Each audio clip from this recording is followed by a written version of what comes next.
welcome everybody to the April 2nd, 2019 regular meeting of the Putnam County Legislature. If you would stand for the Pledge of Allegiance and lead us in the legislative prayer, I will call on Legislator Albano for the Pledge of Allegiance. I pledge allegiance to the flag of the United States of America and to the republic for which it stands, one nation, under God, indivisible, with liberty and justice for all. Please remain standing for legislative prayer. I'd like to call on Legislator Sage. We gathered here today intent on doing good work.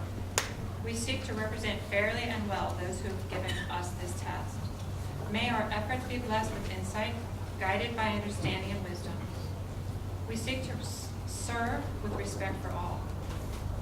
May our personal faiths give us strength to act honestly and well in all manners of course.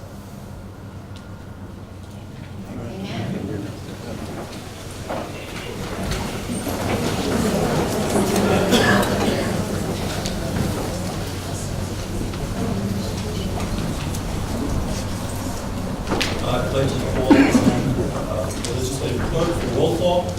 District 1, Legislator Montgomery. Here. District 2, Legislator Blumer. Present. District 3, Legislator Adizio. Present. District 4, Legislator Nasarino. Present. District 5, Legislator Albano. Present. District 6, Legislator Young. Present. District 8, Legislator Sage. Present. District 9, Legislator Sullivan. Present. District 7, Chairman Castellano. Present. Okay. Again, I'd like to thank everybody for showing up this evening. Certainly one of the largest legislative meetings we've had. I just would like to make a couple comments just to start our evening tonight. I respectfully ask decent, well-intended people, intelligent people will occasionally disagree on the topic. Tonight we'll have one of those topics on hand tonight. I just ask everybody to be respectful to one another. Please don't insult, disrupt, abuse anyone on their opinion tonight. That's all I ask for. We have a number of proclamations in front of us tonight, so I would like to call on Legislator Sullivan for Alcohol Awareness Month. Thank you. So I'd like to ask Mike Piazza, Kristen Connell to come up, and coming up too. And sorry. Ellen? Okay. Come say Kristen, please. Terrific. Good. Welcome, everybody. It's glad to see so many people here tonight. April is Alcohol Awareness Month, and alcohol is the most commonly used addictive substance in the United States. 1 in every 12 adults suffer from alcohol abuse and dependence. What I'd like to do is say that Putnam County Legislature and the Putnam County Executive do hereby proclaim April 2019 as Alcohol Awareness Month, and along with the Putnam County Communities That Care Coalition and all substance abuse, prevention, and treatment providers in Putnam County, encourage all residents to increase their awareness of alcohol use disorders, the dangers of alcohol abuse, the success of prevention and treatment programs, especially for our youth, and to support and encourage referrals for treatment of individuals when alcohol use disorder is suspected or presented. So with that, I'd like to present the proclamation on behalf of the legislature and the county executive for all the work that you do to help.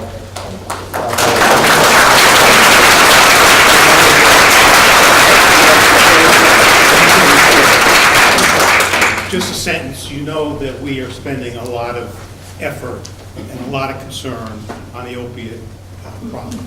You know, it's an epidemic that's caused tremendous distress and dysfunction in the community. But alcoholism is, and always will be a drug that destroys families and it destroys individuals. And that we are always on the lookout, to be sure to do the best we can to prevent alcohol and to help people with alcohol problems. And on behalf of Cove Care and Arms Acres and Ellen Donese from St. Christopher's Inn, who provide all the treatment for our people. I want to thank you, and I want to thank the legislature and the county executive. And Kristen McConnell from the Prevention Council, I'd like to say. Thank you. Mike really covered a lot. I think it's just important that we continue to raise awareness about alcohol and underage drinking and binge drinking. There's still a lot of that going on in this county with our youth, and sometimes, like he said, it gets lost in the discussion with opioids. So this is just another reminder, and we thank the legislature and the county executive for helping us to raise awareness about this issue. So thank you. On behalf of St. Christopher's Inn, thank you. We are wholeheartedly a part of this mission, and we need everyone's help. Thank you.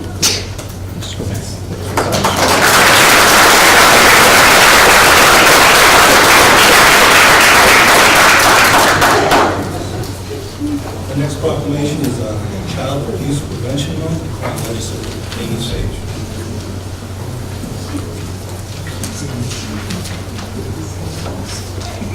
Commissioner? Frank Rocco?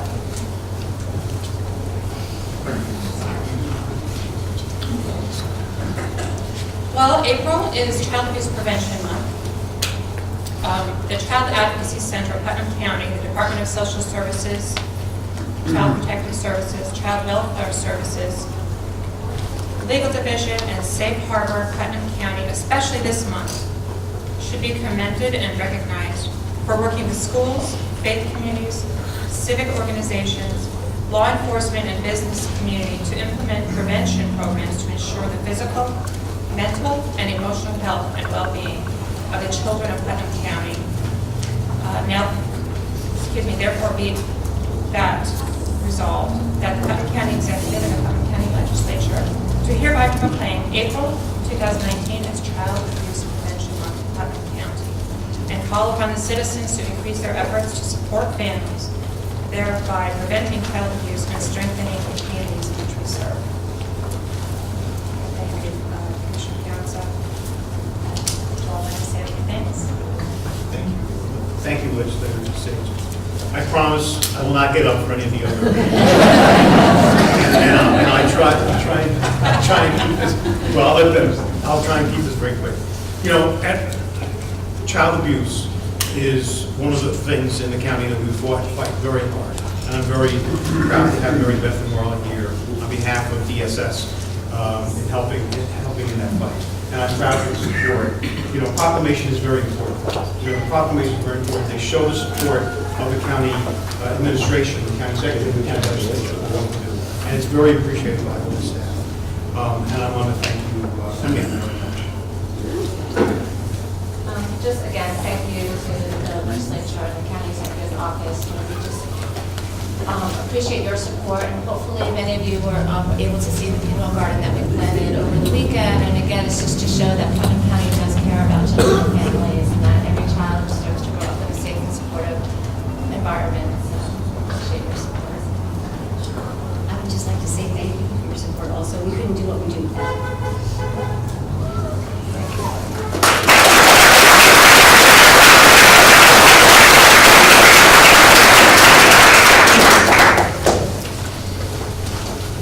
Our next proclamation this evening is the 20th anniversary of the Child Advocacy Center of Legislative Alabama.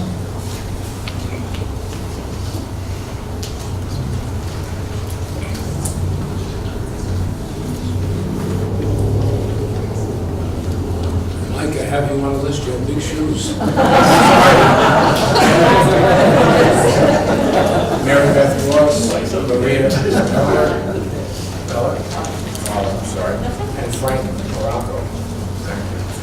The Child Advocacy Center of Putnam County was established in 1999 to provide coordinated response to child abuse in a way that protects children and families.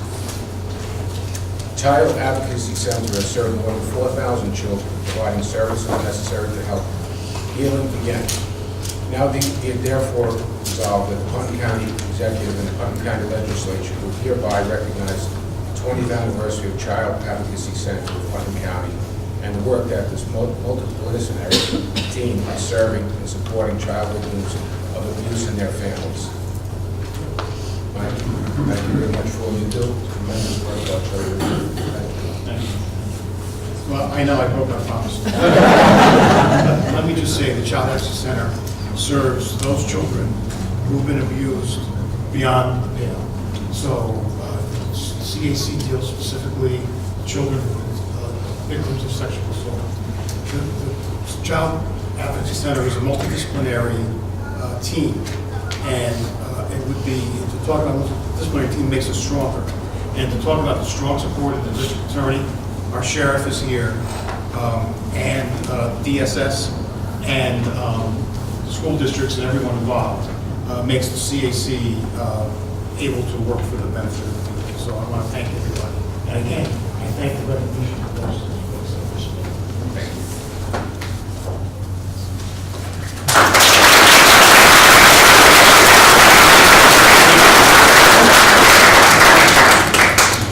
The next proclamation is Healthy Teen Brain Day, April 20th, 2018. I call on the legislator to the stage.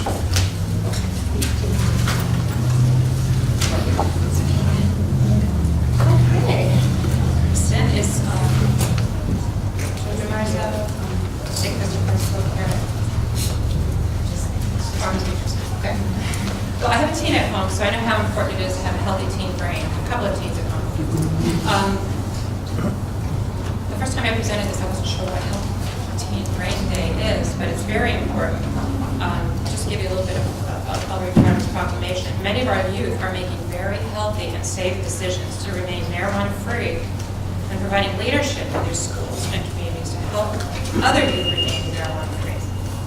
It is a special pleasure that we join with youth and adult leaders of Putnam County, of the Putnam Communities That Care Coalition, and celebrating the first Healthy Teen Brain Day. The second Healthy Teen Brain Day, to applaud and support our youth who are making healthy decisions. And on behalf of the citizens of Putnam County, we are pleased and proud to join all associated with the inception of Healthy Teen Brain Day and urge our citizens to acknowledge this very important day. The Putnam County Executive, Putnam County Legislature, to hereby proclaim April 20th to be Healthy Teen Brain Day in Putnam County, and proudly join with my fellow residents in making this very special occasion. Thank you.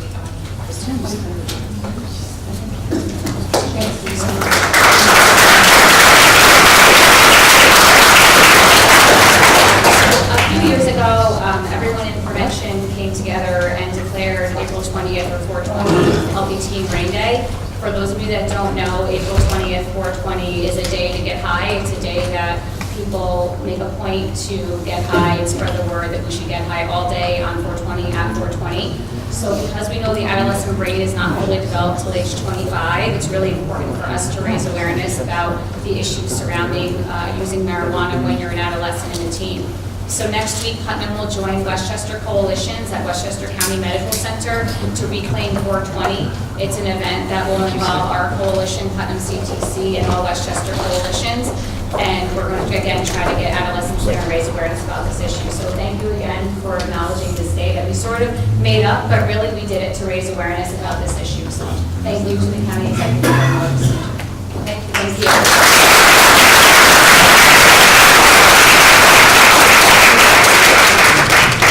Our next proclamation is National Library Week, April 7th through 13th, 2019. I call on Legislator Nancy Montgomery. It's an honor to do this today because I know this is the season for libraries to, gather together their resources and, kind of call out to the public for some help. And, I'd like to just point out how libraries have evolved since the beginning of time, and they've really become a hub for our communities.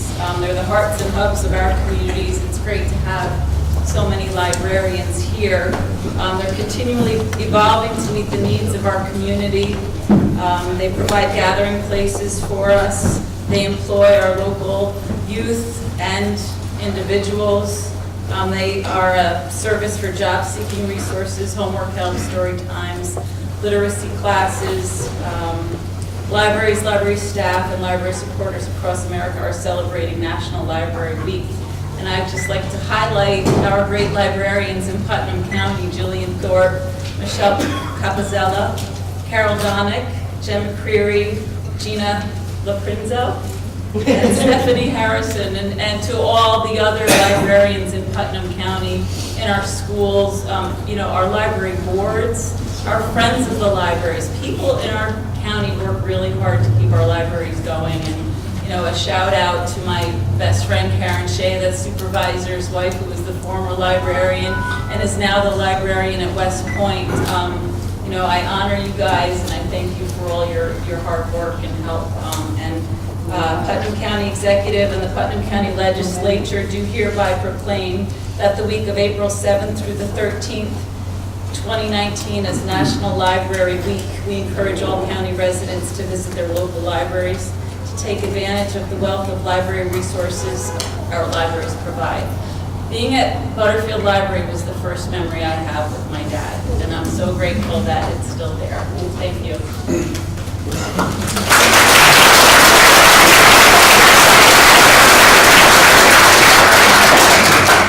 just want to say thank you very much to the legislature and to the county executive.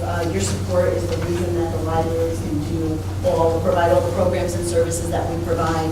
And I think we just keep getting better and better, and that is because of your support. So we thank you very much, and we continue our partnership.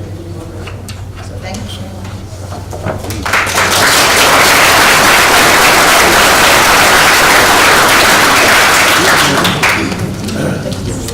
Our next proclamation is National Telecommunicators Week, April 14th through 20th, 2019. I call on Legislator Paul Young. I'm trying to invite the public. It's an honor to present this proclamation recognizing April 14th, April 20th, 2019 as National Telecommunicators Week.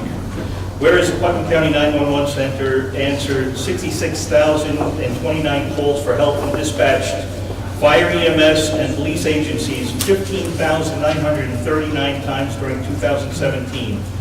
Whereas emergency services dispatchers are the first and most critical contact our citizens have with emergency services, be it resolved that the Putnam County Executive and the Putnam County Legislature do hereby proclaim the week of April 14th through April 20th, 2019 to be National Telecommunicators Week in Putnam County in honor of the men and women whose diligence and professionalism keep our county and its citizens safe.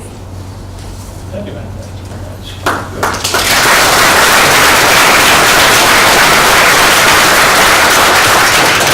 This is dispatcher Chris Langley. Chris is one of our 13 full-time dispatchers. Our 911 center works with 13 dispatchers, one part-time for a total of 14. As you heard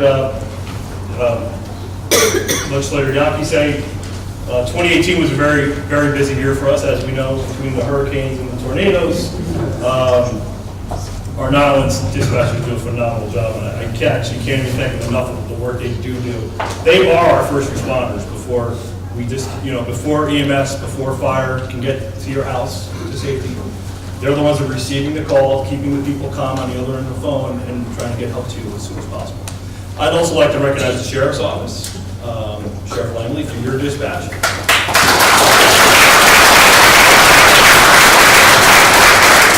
Paul, Police, and Kent, and Colesman, they also have dispatchers, and so it's important to remember them. Dispatcher Langley. On behalf of the dispatch staff, I'd like to thank the legislators and the county executive for recognizing Telecommunicators Week. As everybody knows, it's not just the county, it's a national week that celebrates telecommunicators across the United States for the service that we do. And we're honored and proud to serve both Putnam County, its residents, and its visitors, and keep them safe.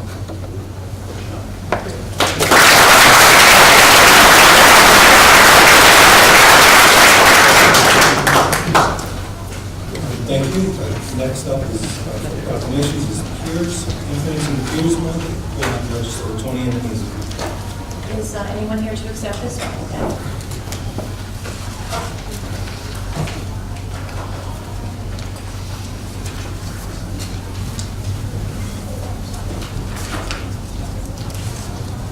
How are you? Hi. Good to see you. Can't thank you enough for everything you do in Putnam County. It's wonderful. Take this opportunity to do this proclamation. the use of alcohol and illegal drugs for serious health, social, and educational programs for our young people. It has been proven that substance abuse is significantly involved in the 3 leading causes of death for young people: car crashes, homicides, and suicides.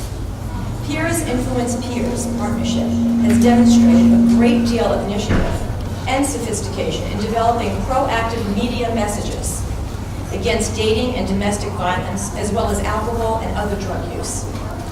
The Putnam County Executive and the Putnam County Legislature do hereby recognize April 2019 as Peers Influence Peers Month and hope that this declaration will encourage all young people to help others by encouraging them to live safe and healthy lives. May one day rid our children and their children's children of drug and alcohol use. Thank you.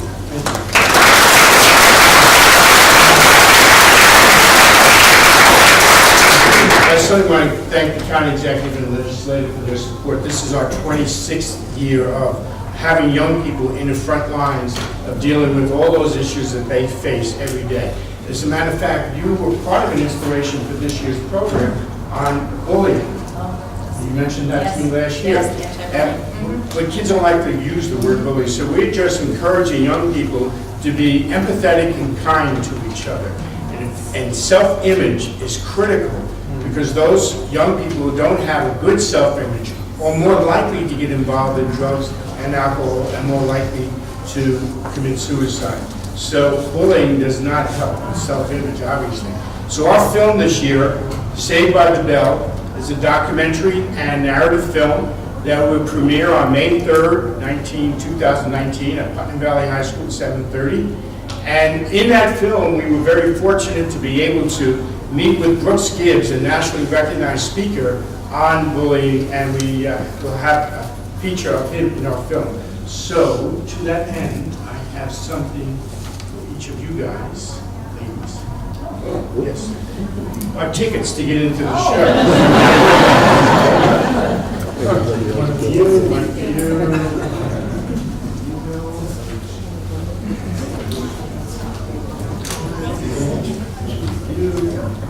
You, and you know what? You get more than one, because you have 2 teenagers. That's 2 for the 2 teenagers, and they're not going to go anywhere without their friends, so that's 2 for their friends. Amazing, thank you. Thank you very much.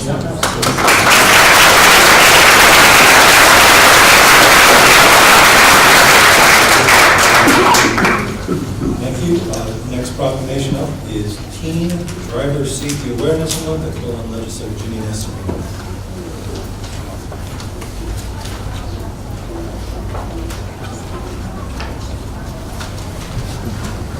Good evening, Sheriff Whaley.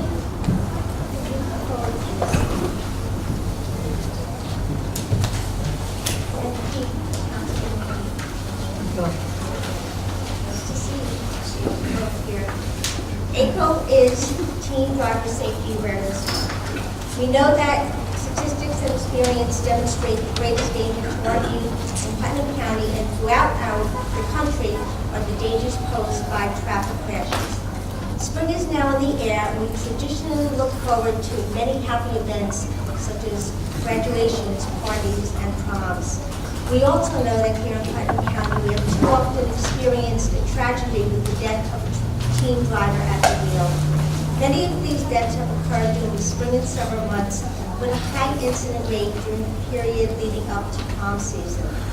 Analysis shows us that the reasons for teen overrepresentation in injury-related crashes include driver inexperience, excessive speed, unnecessary risk-taking, inattentive driving, and the use of alcohol and/or drugs.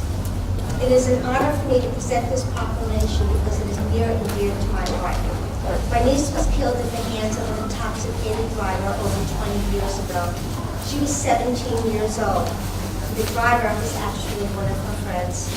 The passage of time does not diminish the voids left in the hearts of families who lost a perfectly healthy son, daughter, sister, brother, niece, nephew, or grandchild. There is always sadness when thinking of how that life would have evolved and grown had they not gotten into that vehicle on that particular day. We know too that accidents are preventable through education awareness programs through our schools, law enforcement programs, youth services organizations, to name a few. So tonight, therefore, be it resolved that the Putnam County Executive and Putnam County Legislature do hereby proclaim April 2019 as Teen Driver Awareness Safety in Putnam County. We encourage all levels of government, our school districts, law enforcement, churches, synagogues, or youth services organizations, citizens of Putnam County, to support programs that promote teen driver safety awareness in Putnam County, thereby protecting our most precious resources, our children and grandchildren. Thank you.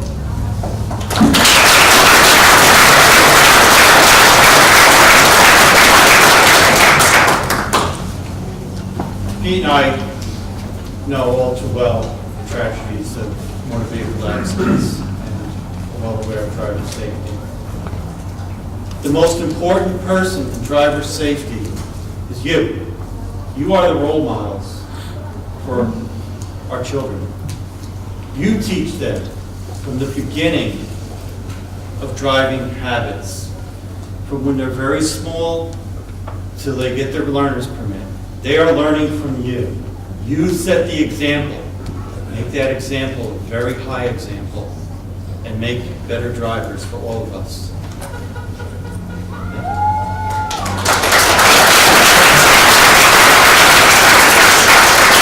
I just want to thank the county executive and the county legislature for supporting this effort. This is, I think, the 7th or 8th year that we've been doing this. Every month should be Teen Driver Safety Awareness Month. I have a 16-year-old now taking driver's ed, so it really hits home now. But as the county legislator, Nasserino, said, the spring and summer months are the most deadliest and high rate of crashes amongst teens, so that's why we picked April to promote this awareness.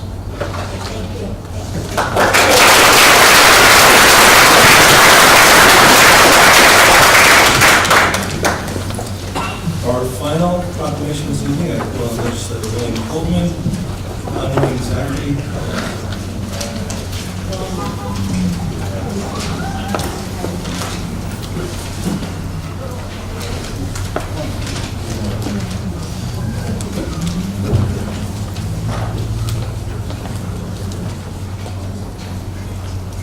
We're honored here today to have a local hero amongst us.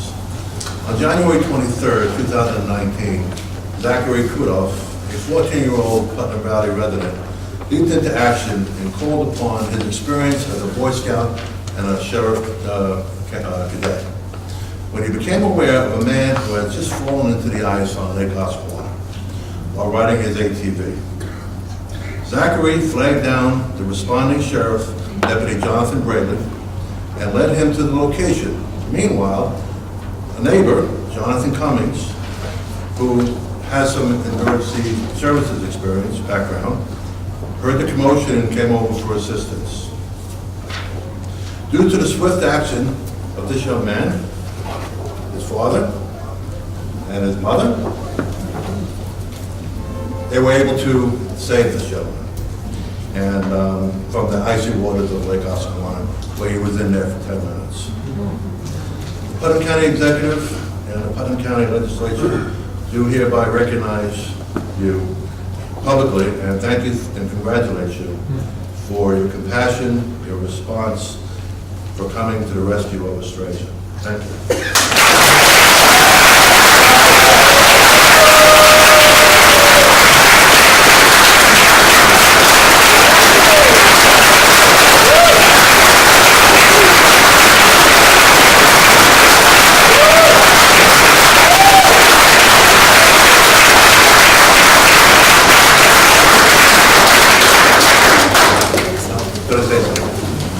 I just want to say thank you for the honor. It means a lot. Thank you for all the time with us.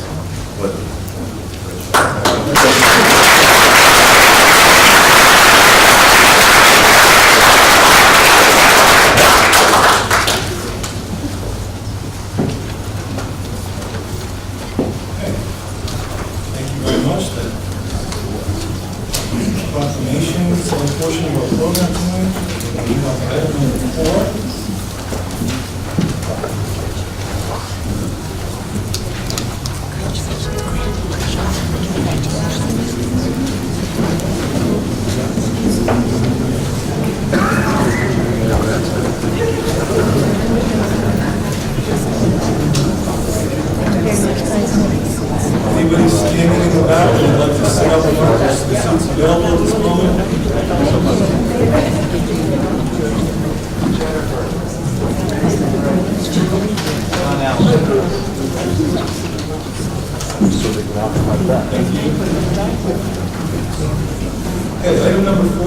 approval of minutes for the regular meeting, March 5th, 2019, and the special meeting, March 25th, 2019.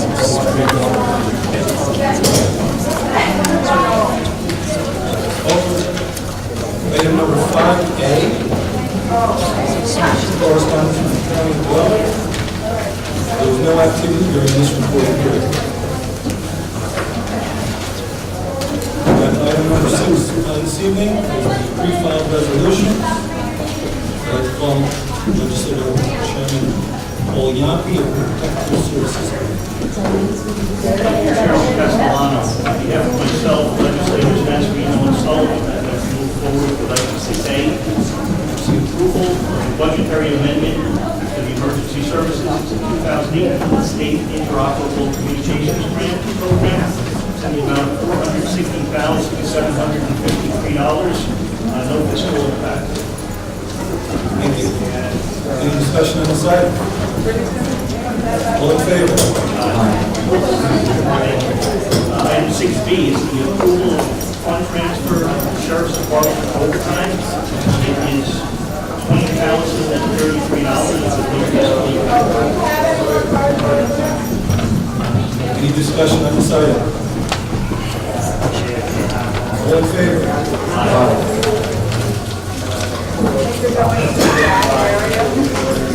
Legislator Yonke.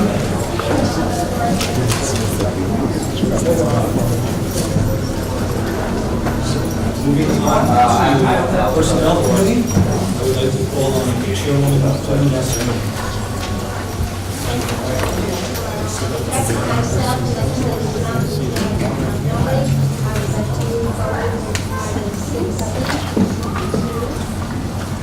Approval budgetary transfer of the Sheriff's Department to full-time dispatchers. This is civilian dispatchers and deputy sheriffs are listed as on notice quote. This will certainly not only improve efficiencies, but also the anticipated cost savings in doing so. This is the amount of $113,673, simply moving money from one code to another without fiscal impact. Thank you. Any discussion on this item? Legislator Yonke. I'd like to commend the sheriff for taking action here, which is going to save us money. Apparently, these two deputies have been on the once center for a long time, and this will put them out on the road where they belong. Thank you, Chairman Castellano. I'd also like to acknowledge the sheriff for working hard to consolidate services and reduce costs, moving the sheriff patrolmen out onto the road and getting them out from behind the farm. So, again, working hard to try and reduce costs and help with that. So, thank you, Sheriff. Legislator Sullivan, Legislator Sage. I'm not sure if this was mentioned yet or not, but I just wanted to note that as a result, we will have a potential savings of $242,000 a year. It breaks down to about $20,000 per month.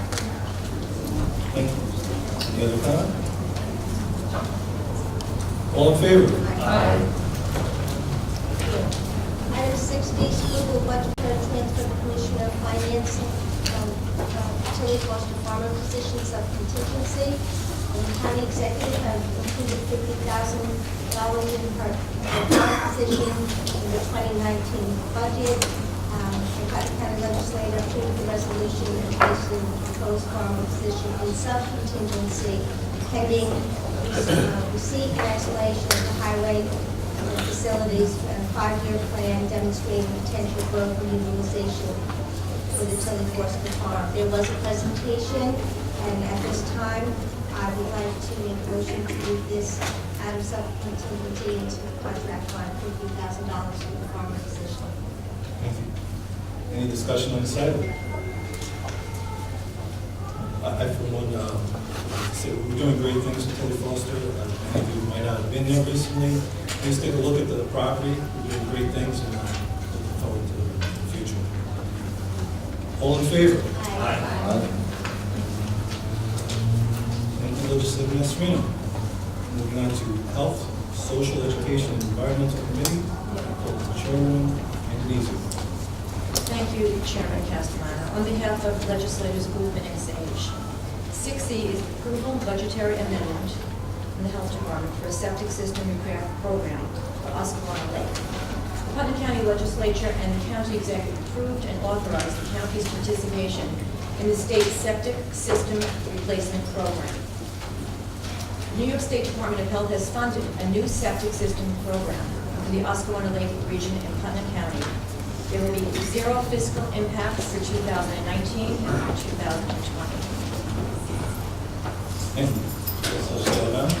The Department of Health and the DEP has particular criteria that they look at, and this was put high on the list, that's why it's important in this particular area. Mr. Goldman. Thank you, Chairman. This falls into my district in Putnam Valley. I wish it was more money, it's only for $75,000. And I wish the catchment area was more than 200 feet from the lake. It's a good start, and we will continue to try to bring more money back. Thank you, Representative Goldman. Any other comments? All in favor? Moving on to 6F, approval expressing concerns over and seeking repeal of provisions in the New York State Reproductive Health Act. Putnam County Legislature is charged to act to protect the health, safety, and well-being of all people within our county, regardless of their age or stage of life. On January 22nd, 2019, a new law entitled the Reproductive Health Act, the RHA, was passed by both houses of the New York State Legislature and signed by Governor Andrew Cuomo. Proponents of reproductive rights once claimed to want to make abortions legal and rare. Passage of the RHA makes them less safe and will make them more common. The RHA is not about codifying Roe v. Wade, as claimed, but about expanding abortion past 24 weeks, when a child is already clearly viable and capable of being himself. The RHA opens the door broadly for abuse by allowing any healthcare practitioner, not just physicians, to perform an abortion, as long as he or she acts in good faith, rather than acting according to an objective medical standard of care. The RHA repealed a section of New York's public health law that required abortions performed after 12 weeks of pregnancy be performed in a hospital. The New York public health law formerly required a second physician to be on hand to care for a child 20 weeks or older born alive during the course of an abortion, and required that such babies be provided immediate legal protection under the law of the state of New York. The RHA repealed such protections for a born alive infant.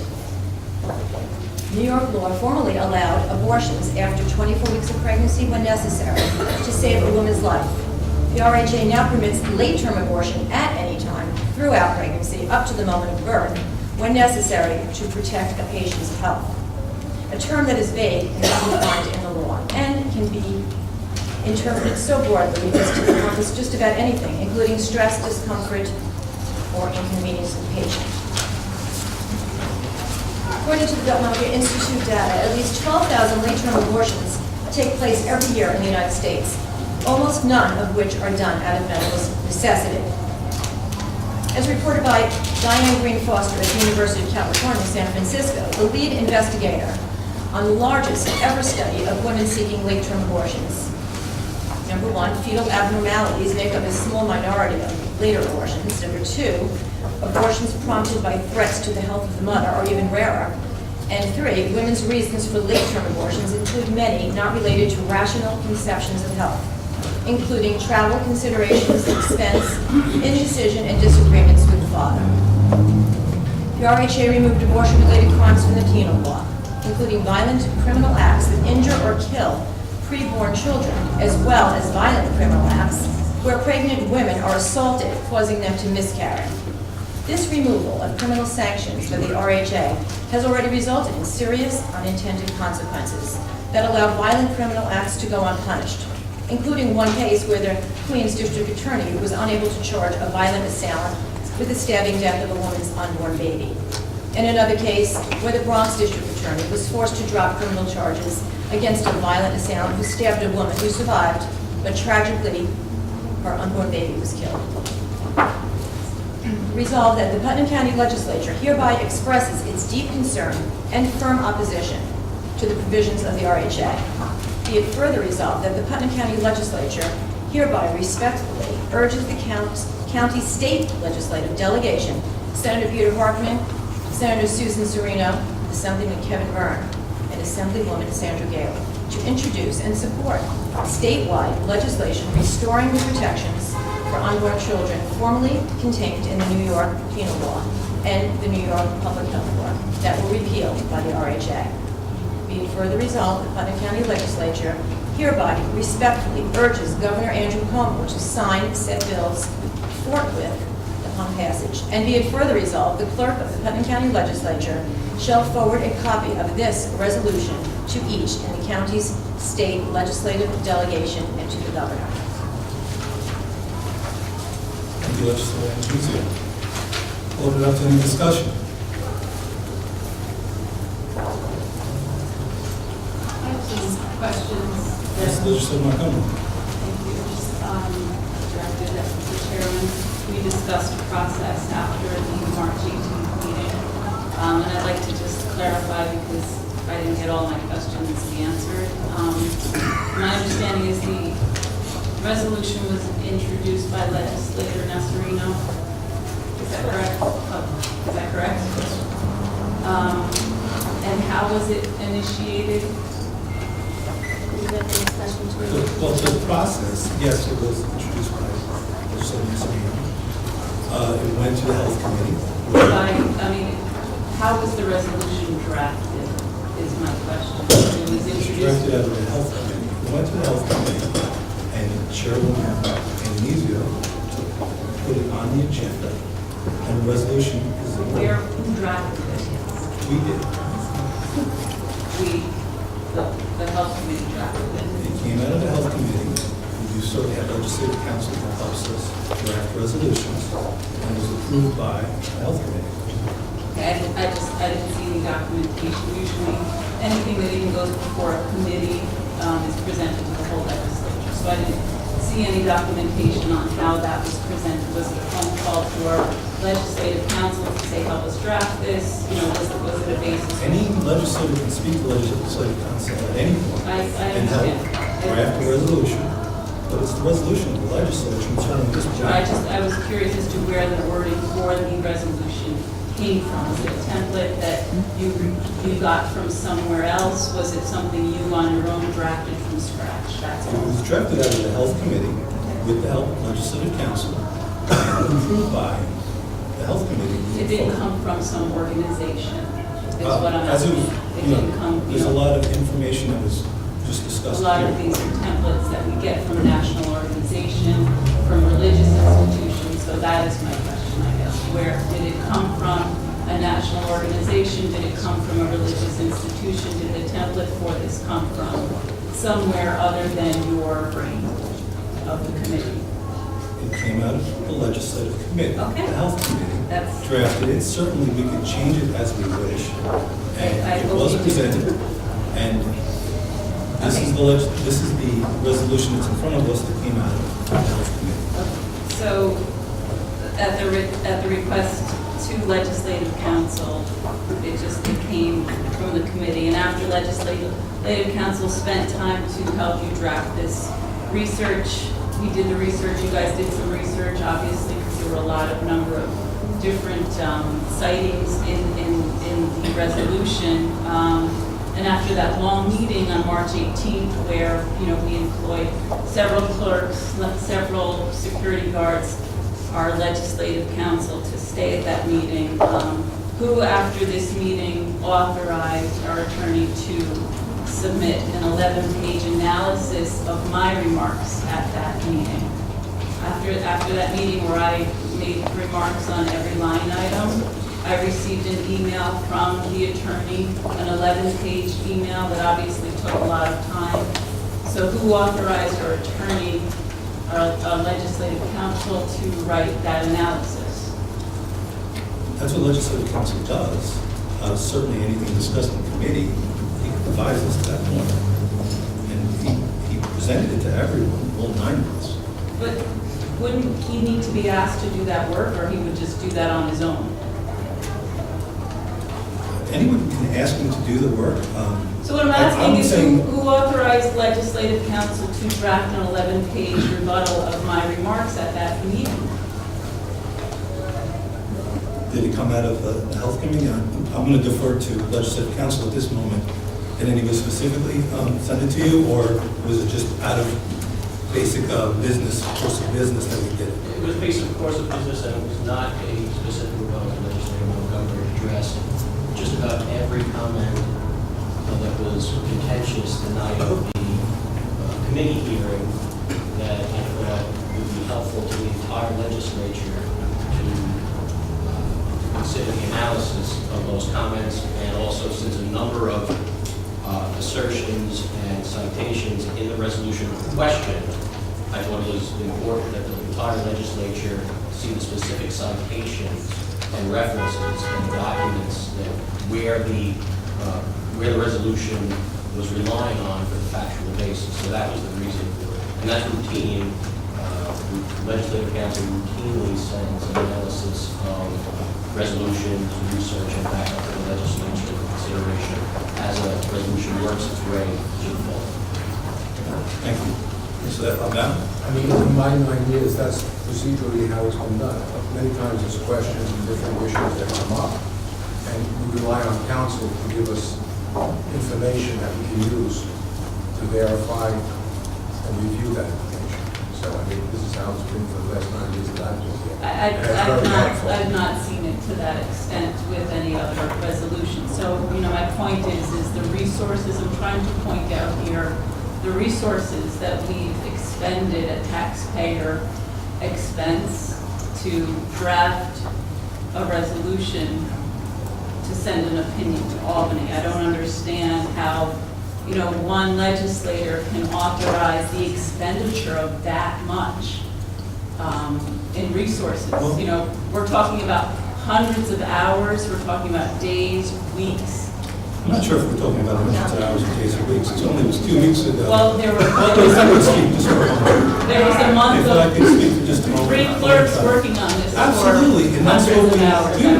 Every month, Okay. every week. Okay, so that's what we And considering that it was in front of us 2 weeks ago, it wasn't as much time as you present. But at the same time, that's what legislative council is for. 24 business days.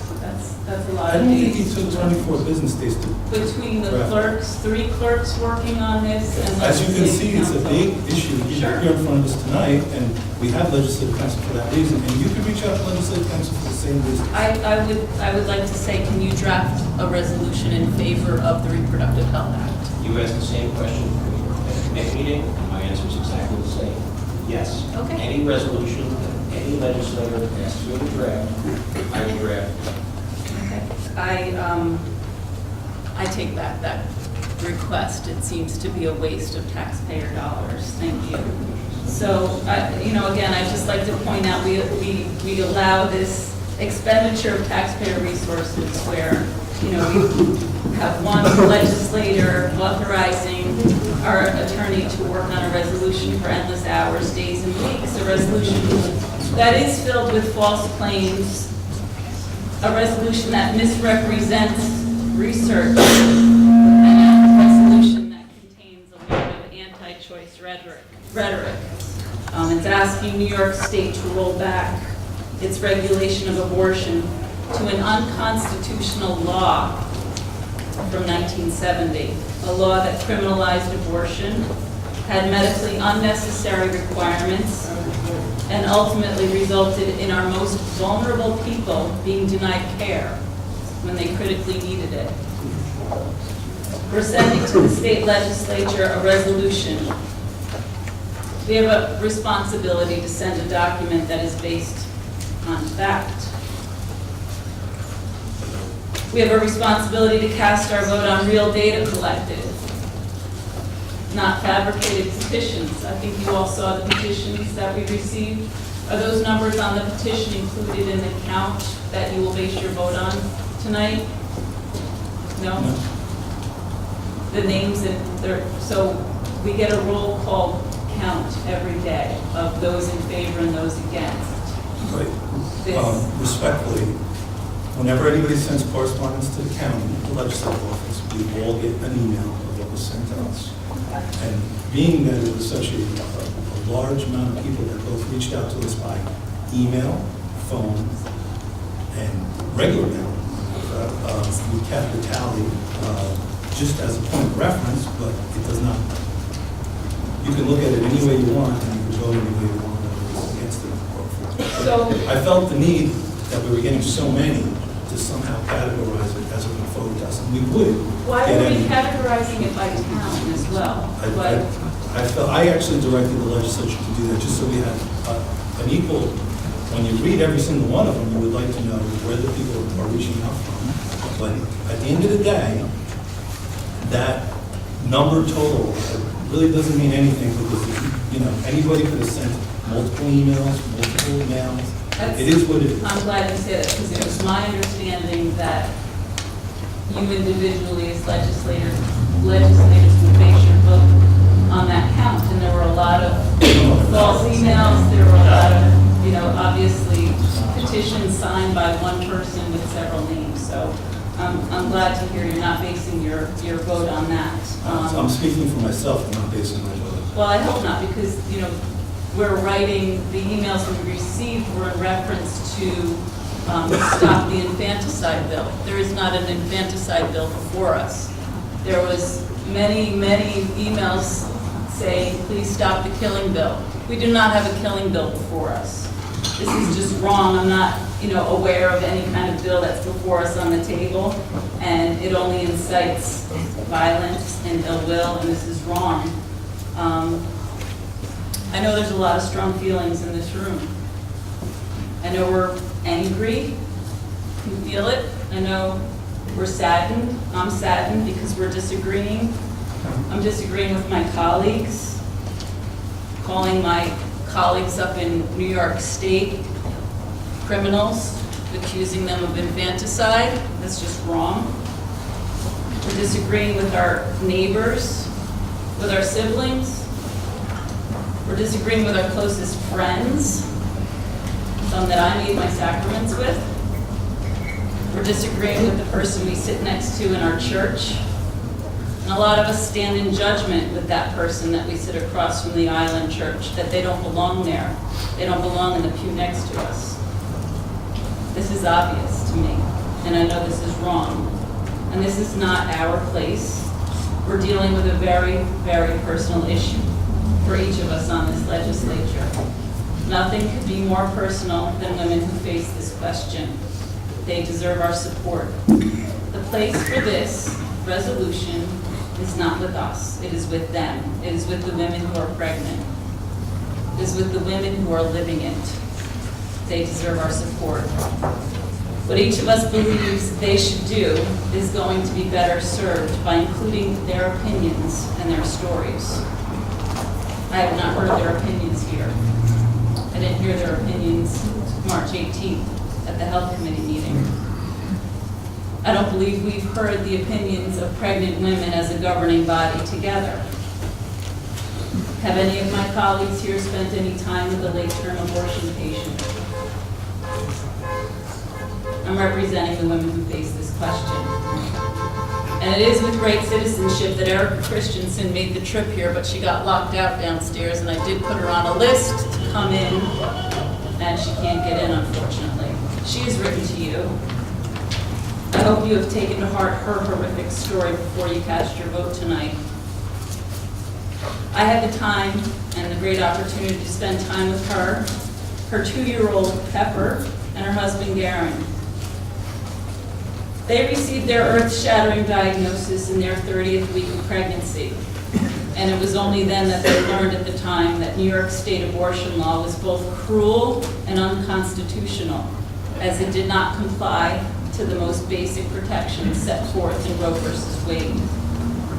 I think you all, and I hope you read it, got a letter from my friend Lisa. She's a pediatric nurse practitioner. I did my EMT rotation with her at North Central Bronx when I trained to be an EMT here in Putnam County. She spoke about the 13-year-old that she took care of at work. The then pre-adolescent had been raped by her cousin and was too terrified to tell.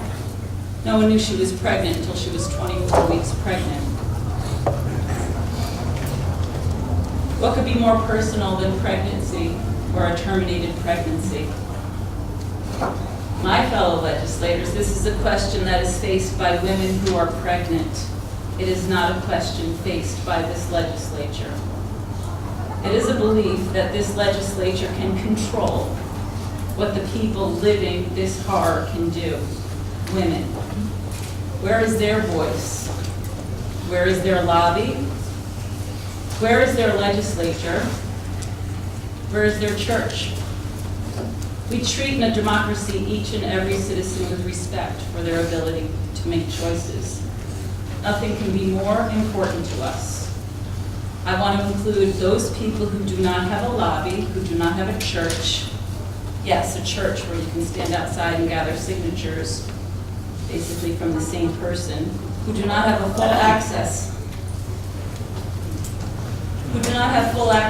to reproductive health in Putnam County, because it's so limited. And you, as legislators, were not even able to tell me the services that were available in Putnam County at the March 18th meeting, pointing out that it is not a big deal to travel outside the county for services. It is a big deal. And so is pregnancy, and so is forcing a woman to keep a fetus and lose her life. This is not for you to say, this is for women to say. We all know the imperative for abortion that many women face. Let's talk about what nobody wants to talk about here. Let's talk about disease, accidents, mental illness, addiction, a horrific diagnosis at 30 weeks, rape. Stop forcing children to give birth because their uncle, brother, priest, father, stranger raped them. 9 months of hell you're asking them to experience when their organs are undeveloped, their pelvis is not developed, their bones are not developed, they're so immature, they're not developed. Giving birth underage to a fetus forced upon them by their father or uncle, it's about these women and what they face. It's an impossible choice that no woman wants to make. And because it is so difficult, we need to support them. We can't abandon them to death and disease, horror, and further violence. We cannot diminish the fact that their lives and their rights are gone just because they are pregnant. I'm here for these women. I'm here to protect my sons. I'm here to keep what's left of my family intact. When government fails to do its job, people die. Government on every level failed to do its job and my children were left without a father. I'll be damned before I send a message up to Albany that puts my life. When I get pregnant, in 24 weeks I realize that I'm going to die if I'm on the table trying to have this baby. And the life of my daughter will be put in danger. I'll be damned before I sign on to this resolution that advocates leaving my sons without a mother or a sister. I'll be voting no.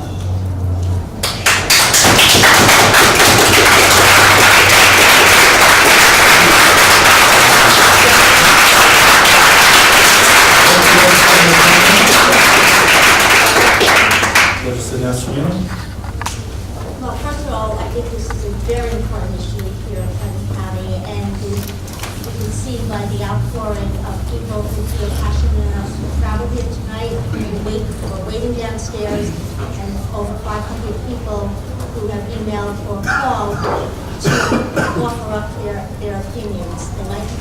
Some people may have not known all the facts, but they know what they know about human life.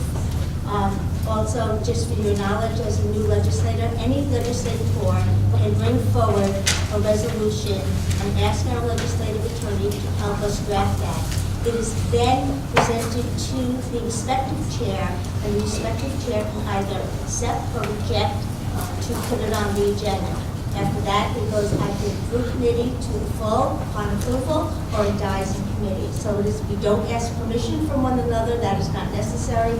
We see our emails in an open and transparent manner as soon as things are put forth and everybody gets the same information. But in what I have to say that I brought this resolution forward, so I know that the There's no doubt in anyone's mind that I wholeheartedly support this resolution. I fundamentally disagree with just about everything Legislator Montgomery said. While I respect her position on this issue, it's in vast contrast to mine. I cannot support expanding abortions past 24 weeks when we know a child is clearly viable. And that doesn't mean a child that is sick or deformed or is a problem. Viable, a healthy fetus. The law in its present form is broad-based and vague, which constitutes the health of a woman at the time of said abortion. We don't know what constitutes her health, what jeopardizes, how sick she is, how this abortion is crucial. We don't know those answers because the law is so vague that there's nothing to adhere to. It is concerning that a non-physician can now perform an abortion up until the moment of birth, and the law does not require adherence to an objective medical standard of care to determine if a late-term abortion is truly necessary to protect the woman. The new law also sets no requirements on the kind of facility in which it may be performed. There is concern for the health, welfare, and safety of both the mother and her unborn child. It begs the question, and under what conditions will these abortions be performed? It's concerning should complications arise.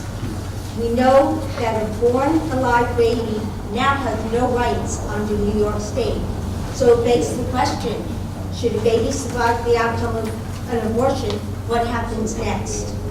It is concerning that there may be a potential increase in abortions and potential risk for a woman, both physically and psychologically. It cannot be easy for any woman to deliver a dead baby, and to do so at will may have severe repercussions. There are way too many loopholes in the law, leading many to try to interpret the law rather than adhere to in accordance with the law. It is concerning there is no mention from the state at any time for their intention or intervention or resources to educate and support women before and during pregnancy. I find this law to be barbaric and beyond the pale, and therefore I am unwavering in my commitment to decency and humanity.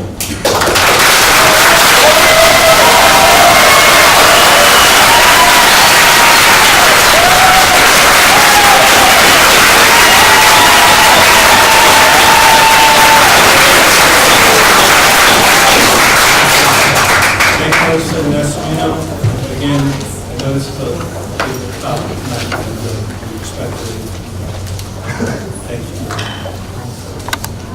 Legislator Albano. The first thing is, just let me state, there's no extra expense for this. This is what our legislative council was hired to do, and this has been normal procedure since I've been here for 9 years. So there is no extra taxpayer money spent on topics like this. We do what we have to do to address the issues a little bit more carefully.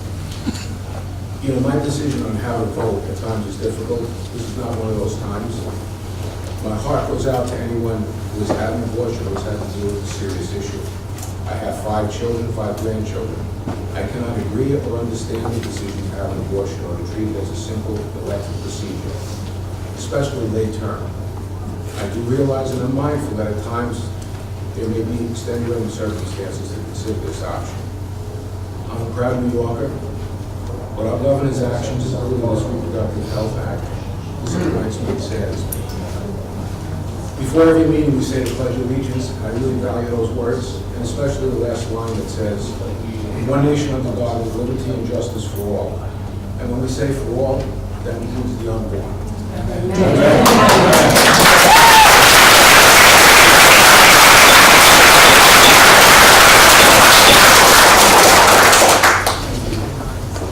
Legislator Sullivan. Thank you, Chairman Castellano. First, I'd like to say that I'm not angry with anyone here. I am glad to see so many people from our community here to discuss this important issue. I'm very disappointed, though, that our governor and our legislators in Albany pushed this horrible legislation through in 2 weeks with no input from the public or those concerned. I believe every life is sacred and that life begins at conception. Throughout my adult life, I've maintained a 100% pro-life position. As a legislator, I am proud to support pro-life legislation that has come to my attention. I will continue to defend the life of the unborn. The sanctity of life is not just a phrase. It is the recognition that the value of human life is not assigned by our governments, philosophers, or neighbors. It is the cornerstone of civilization. Abortion is not a matter of choice. It's a matter of life and how we value life. Again, life begins at conception. This is not a metaphysical contention. It's plain experimental evidence. If a fertilized egg is not by itself a full human being, it cannot become one because nothing is added to it. That is, life begins when the sperm and the egg join together at conception to form a full set of DNA, without which human life would not begin and progress. That is from Dr. Richard Roth at Harvard University. He said it is scientifically correct to say that individual life begins at conception. Abortion takes away the right of a human being to live. Some say that a child is only a potential human. Calling her a potential human doesn't say what she is. It only speaks to what she will be, and never heard them say that the child is human. The reason is obvious. They know the answer. That the answer is that the child is human. No person or animal has ever been observed to change into something other kind of creature during their lifetime. If something is a cat, it's always been a cat and will always be a cat. If something is a human being, then they have always been and will always be a human being. Unborn persons are dependent on their mothers for survival, just as newborn babies and young children are, and indeed, as many elderly and ill persons are. Being dependent does not make one not human and not a person. Having the freedom to choose whether or not an unborn person is to be killed is not a right which can be justified morally. No person has the right to destroy the life of another person. The unborn person is human and physically distinct from the mother, and not just a part of her own body. The unborn child often has a blood type different from that of the mother. If the different blood types were to mix, one or both of the mother and child could die. Half of all babies are male. During the pregnancy, is the mother temporarily part male? Without the protection provided by the amniotic sac, the unborn child would be expelled from the mother's body as a foreign object. Clearly, the unborn child is in the mother's body, but is not part of the mother's body. Just because every child may not be wanted by their parents is not a reason enough to justify killing the child, because the parents have a responsibility for life they help to create, and because an unborn person has the right to live, which outweighs another person's right to kill and to avoid raising the child they created. It's a fallacy to argue that pro-life laws are an effort to legislate morality, since all laws are passed to restrict or encourage behavior, and hence some kind of moral view of the world being promoted. The truth is that no conclusive evidence has been provided which proves that the unborn baby is not a person.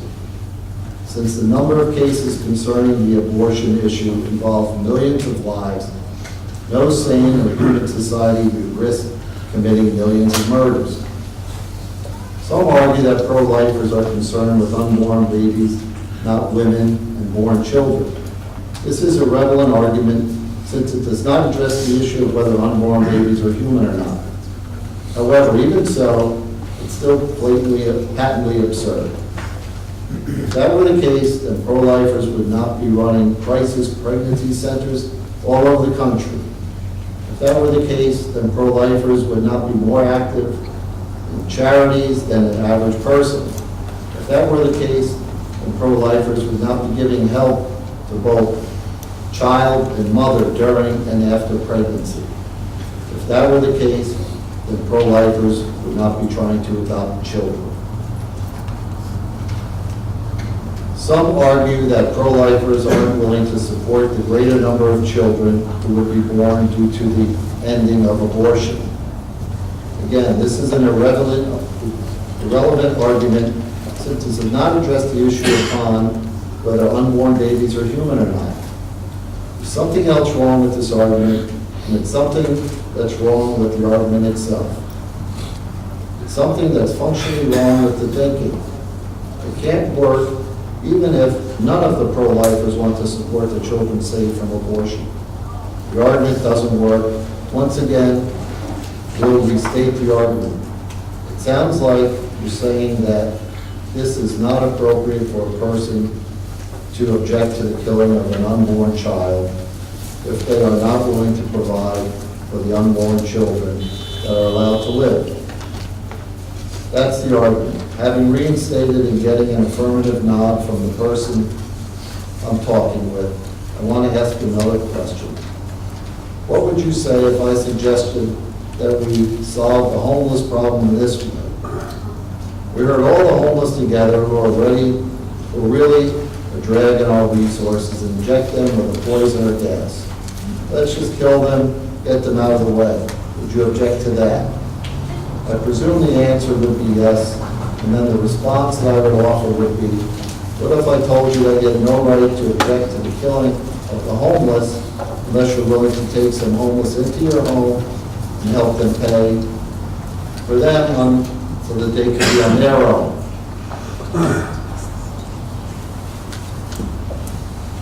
It doesn't matter whether you're willing to care for that life or not. For you to have a legitimate moral objection against this, the taking of that innocent life, that's the point that we reject.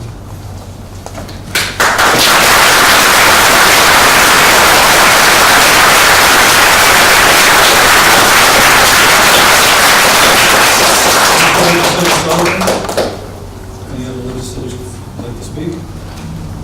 Mr. Young. I'd like to comment on Legislator Montgomery's comments about the emails.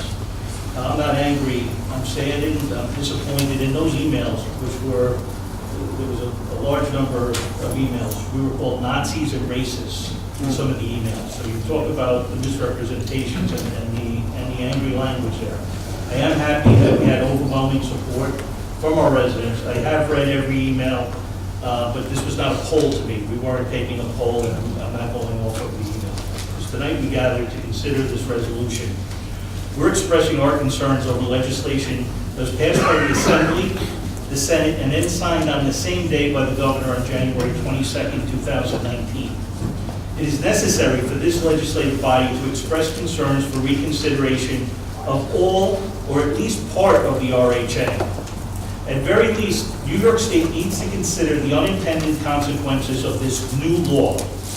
The removal of criminal sanctions will allow criminals who perpetrate violent crimes against pregnant women to go unpunished.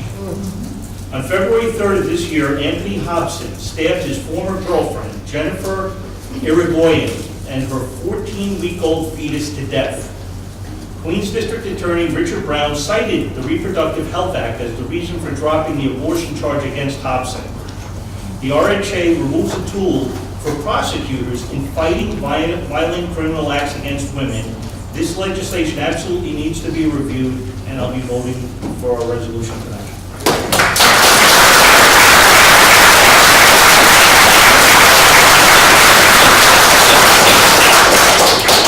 Any other legislators choosing to comment?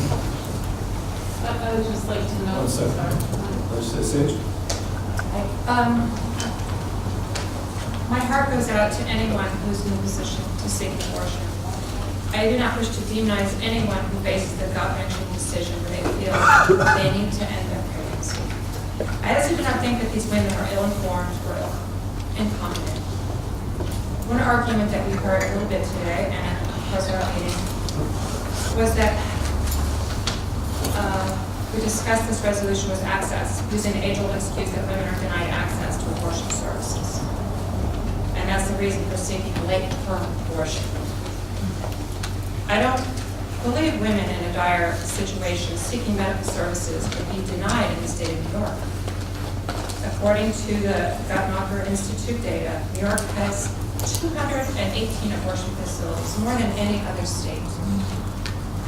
We also have the highest abortion rate in the nation, at 29.6 abortions per 1,000 women of reproductive age. 33% of pregnancies in New York end in abortion. The fact that in the state of New York, we use access as an excuse to expand late-term abortions is just untrue. Women are not having a difficult time finding access in New York. It may be inconvenient to some, but access is not blocked and is readily available. Another aspect, the RHA's reason for late-term abortion is health, as this term is undefinable in the law. New York's law does not explicitly define health. In what is considered a companion case, Doe v. Bolton, the Supreme Court held that medical judgment may be exercised in light of all factors: physical, emotional, psychological, familial, and a woman's age, relevant to the well-being of the patient. All these factors may relate to health. The RHA changed the standard from life of the mother to the vague term of health of the mother. Could this mean that a mother felt postpartum depression runs in her family, so she doesn't want to be pregnant? Could it mean that she would have to stop taking her acne medication? Which sounds flippant, but it just goes to show you how vague the term is. Or is her life actually in peril? The term health doesn't explicitly tell us that. The term health is extremely vague to be used as a reason to end unplanned pregnancy without any consideration to life in the womb. I'd like to go on to removal of abortion in the penal code. I vehemently oppose to the removal of criminal sanctions by the RHA by removing abortion-related crimes from the penal law. When a woman becomes pregnant, just by being pregnant, her chance of being a homicide victim increases by almost 2 times, just because she's pregnant, than that of non-pregnant women. This is according to a study published in the American Journal of Obstetrics and Gynecology in September 2017. The study concluded that pregnancy appear to be times of increased risk of homicide among women in the United States. Crimes against women and domestic violence increase just by a woman being pregnant. Why would we remove a tool from the penal code that would punish a criminal for taking the life of a woman and her unborn baby? By removing abortion from the penal code, we are not making women safer. We're only taking punishments away from the criminal. The issue of abortion is extremely divisive and controversial. We will not solve this issue to everyone's satisfaction tonight. I do want to say that throughout this conversation with all our Putnam County constituents, I listen to all sides and understand what deeply personal issues is to all, including myself, those for and opposed. I've had dear friends who felt they needed to end the pregnancy. I've had dear friends who chose life to bring their baby into this world. I've also known people who've been beaten and lost their baby as a result of domestic violence. I think that in the back and forth, and the disagreements above all else, we need to realize that there are real women in real situations that need our support. It is my fervent objective above all else to care for those who are in a difficult situation and who are desperate to solve this on their own. I truly believe that we need to support those who are hopeless and helpless by offering a future of life and possibility and not death and regret. I believe we need to respectfully engage with each other, knowing that future generations are standing on our shoulders.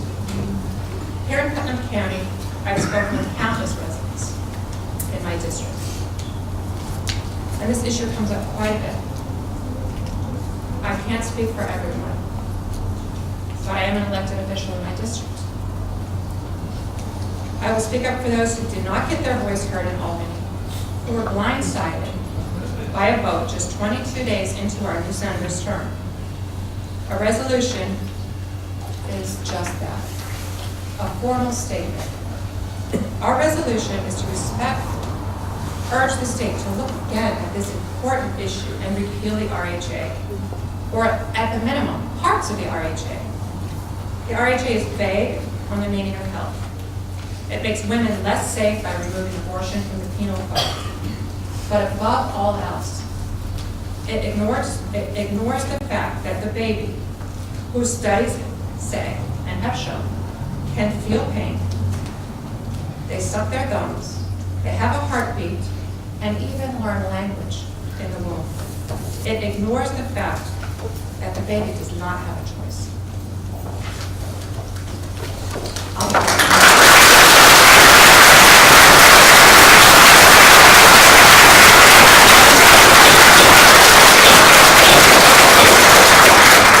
Legislative Sage. Legislative Easier. Since 1970, crimes against pregnant women have been in the New York State Penal Code. The RHA removes abortion-related crimes, including violent acts, resulting in the loss of the child. Article 125 of the Penal Code states homicide as conduct which causes the death of a person or unborn child with which a female has been pregnant for more than 24 weeks. The new law strips away criminal penalties, removing protections for pregnant women.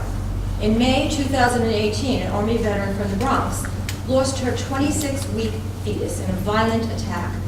Her boyfriend stabbed her multiple times, killing her baby. The new law will exonerate him of those charges. He will most likely be convicted of the crimes only against a mother. But the loss of her child will have no consequences because the baby wasn't born and alive. In February, a Queens man was arrested for murdering his pregnant girlfriend, who was 5 months pregnant. The Queens DA dropped the second-degree charge due to the new law. He will not be charged with killing his girlfriend's unborn child, even though the surveillance video proves that he targeted her abdomen. And witnesses heard her pleading for her baby's life. In 1999, the Unborn Victims of Violence Act was introduced into the United States Congress. In 2004, President Bush signed the bill into law.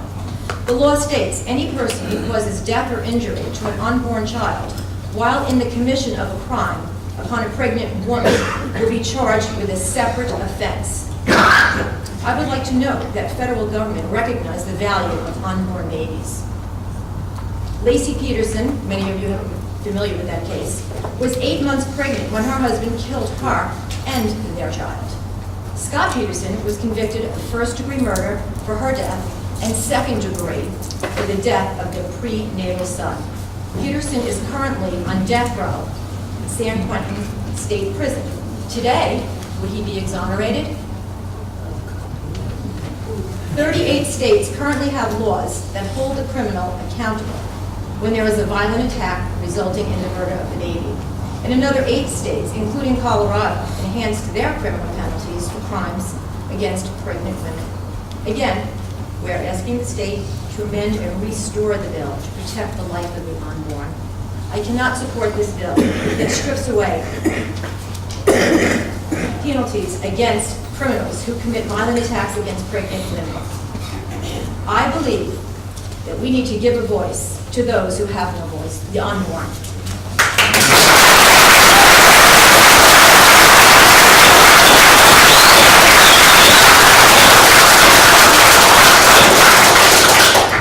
Thank you, Legislator Indonezio. I'd like to make a few comments myself. I appreciate everyone coming out tonight in this effort of democracy that we've had put forward on this for the last couple of weeks. I do think I would like the state to reconsider the RHA. I think there's too many loopholes impose too many unintended consequences. We really need to relook at this. We have the right to ask for that, and I will be voting in favor of this as well. So.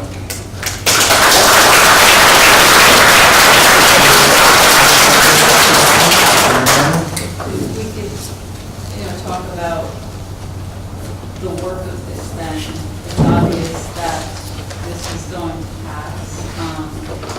It's clear that nobody read the email from the woman who's here from, she's in Putnam County. I spent the day with her on Sunday, and because there is no access to later term abortions when the woman's health is at risk and the baby is not viable. This woman was not entitled to get an abortion. It would have been a crime. She'd be in jail probably.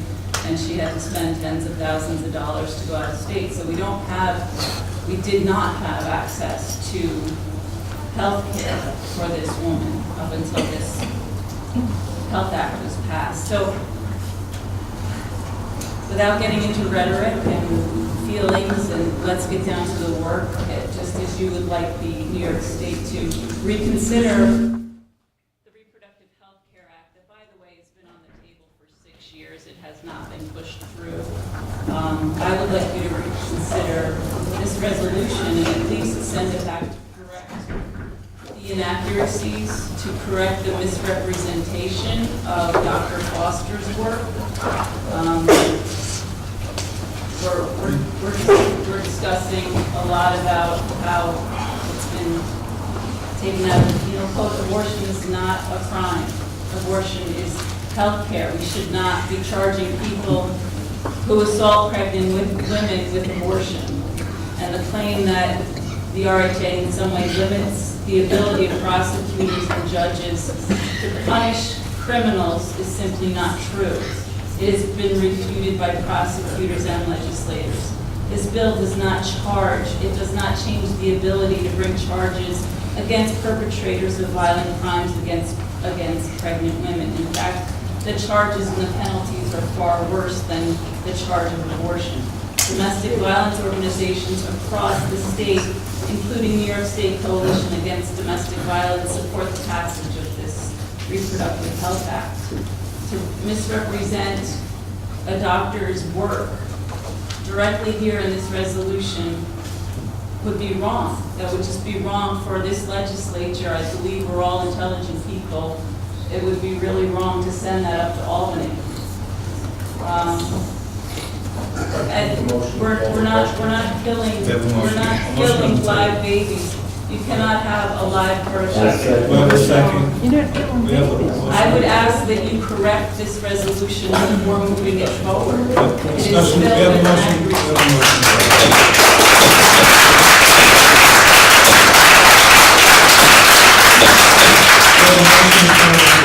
Question, we have a second. With that, we take a roll call vote to end the discussion at this point on this motion. Legislator Evans? Yes. Legislator Alvarado? Yes. Legislator Goldman? Yes. Legislator Young? Yes. Legislator Montgomery? I wasn't clear what we were voting on here. There was a motion that called the question, so we have to make a vote whether we can stop the discussion at this point. And that's what we're voting on. I vote no. Legislator Nasrino? Yes. Legislator Sage? Yes. Legislator Sullivan? Yes. Chairman Castellano? Yes. Motion carries. Thank you. So now we're going to go for the vote of this item in front of us tonight. Item 6F, the approval and express concerns over and seek to repeal the provisions of the New York State Reproductive Health Act on a roll call vote. Legislator Evans? Yes. Legislator Alvarado? Yes. Legislator Goldman? Yes. Legislator Young? Yes. Legislator Montgomery? No. Legislator Nasrino? Yes. Legislator Sage? Yes. Legislator Sullivan? Yes. Chairman Castellano? Yes. Motion carries. Thank you.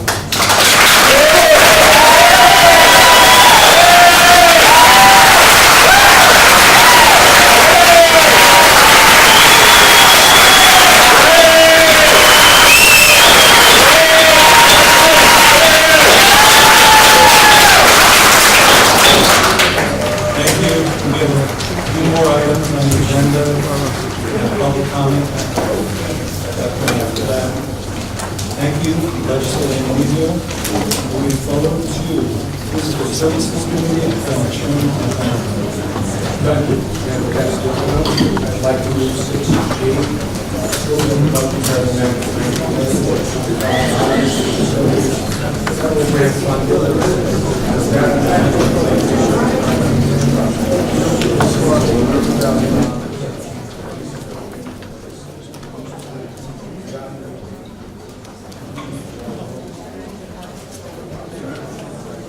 Thank you. Any discussion on this item? All in favor? Aye. 6H. Authorizing the implementation of funds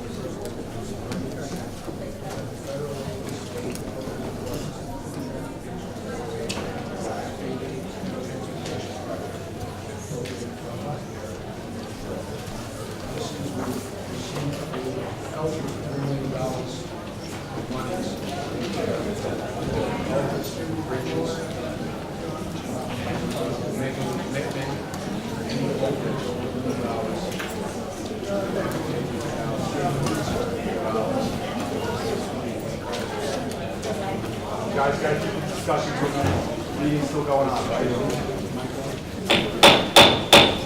We still have some business to conduct. I hope everybody can have a seat to yourself. So, way back to the legislative Albano.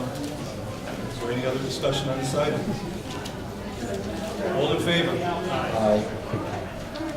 Number 6, I. Approval of highway facility system capital reserve. This was $250,000, but I would like to make a motion to amend this to $125,000, pending some actual plans as to what we do with the cost of the bond. There's a motion Make a to motion amend. to amend. Do I have a second? Second. Seconded by legislator Nestorino and Sage. Discussion on this item? Yes. Discussion of the motion to amend. Vote, discussion on the motion to amend first. Legislator Albano, do you want to add anything to that? I did visit the bond, it's seriously repaired, there were other structural things that need to be done, so it's imperative that we spend some money on it, because it's a beautiful structure, it has a lot of qualities. So I'm in favor of moving this forward and pending additional information. While we do So we're clear, we have a motion to amend the total to $125,250 originally proposed. So that's what we're discussing right now. We have a motion on the table to amend and a second. Legislator Sullivan. I just have a comment on that, if anybody doesn't know what we're talking about. We're discussing one of the barns up at Tilly Foster, and we're talking about putting money into the barn up there to fix it up, so that I think a lot of you know today that weddings and barns are very popular, and we have 2 beautiful barns at Tilly Foster. So what we're talking about doing is investing money in one of the barns, fixing it up, so that people can then rent it out to have a wedding and other parties there. So I advise you, if you haven't been to Tilly Foster, I ask you, please go see it, visit it, and that's what this motion is about, fixing up one of the barns and getting some money to do that.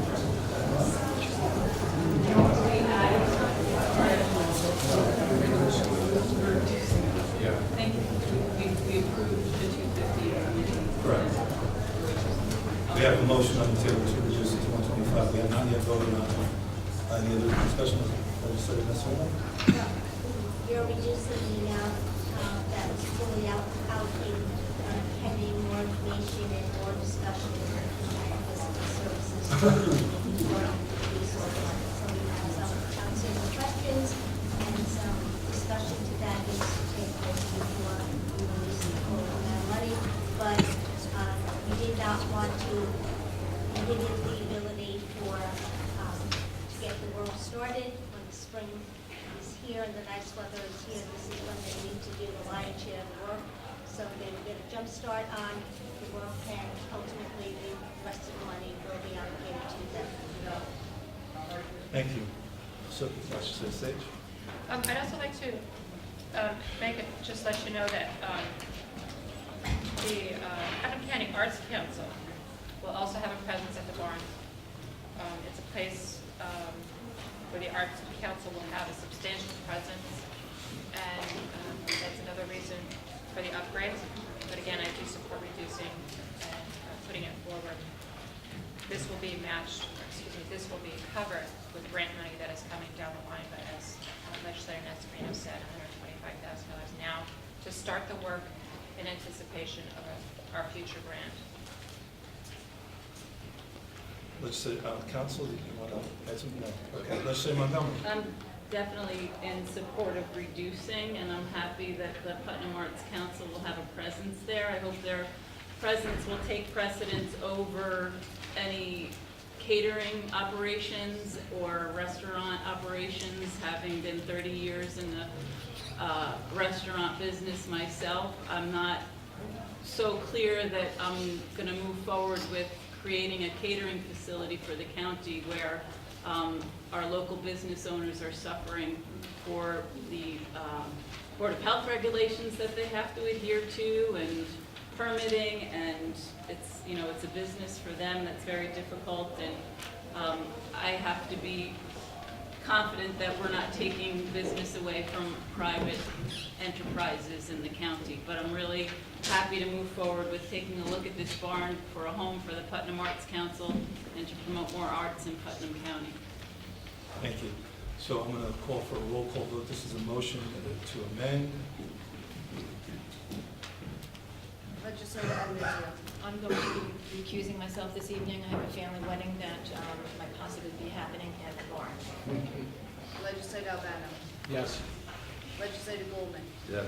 Legislator Youngkin. Yes. Legislator Montgomery. Yes. Legislator Nestorino. Yes. Legislator Sage. Yes. Legislator Sullivan. Yes. Chairman Castellano. Yes. Motion carries. Thank you. So now that we've discussed it in depth, we are going to vote on the resolution as it stands now. Just make some more comments on If that. you could, Legislator Albano. At this point, there's tremendous potential at the barn for other things, especially like you said, the arts. The whole goal with our county facilities is to try to have them generate some kind of income so that they can cover the expenses for the taxpayers. The barn's a tremendous building, beautiful building. Right now, this money that we're approving to move forward is really to address structural issues in the barn. We can't even think of anything else until we make sure that the barn is stable and it's going to be in good condition. So that's why I'm very much in favor of this, and now we could explore all other directions in the future. Any other discussion? I'd just like to say, as a small business owner here in the county also, I would like to do everything to protect small businesses also. This is more about offering, we have a facility, it's more about improving it so that the taxpayers who are paying for it can actually use it, and it's not just something nice to look at. So, again, I advise, ask that you all go visit the Tilly Foster. It's a beautiful place. There's a lot there for everybody to do. Additionally, I would just like to add, the property, Tilly Foster, is fantastic. I urge everyone to go visit it. And one of the benefits, if we do, in fact, go forward with this project, is we'll be bringing people in from outside of Putnam County who will certainly spend money in Putnam County, whether we're going to other facilities in the area and buying stuff. It's a great opportunity to bring people into Putnam County just to visit our great facility there. Any other discussion on this item? All in favor? Aye. 6J, approval highways and facilities use of capital facility reserves. This is for the Women's Resource Center. We need additional information on this, so I'd like to make a motion to table this until we have additional information. Second. Thank you. Any discussion on the table of this item? All in favor? Aye.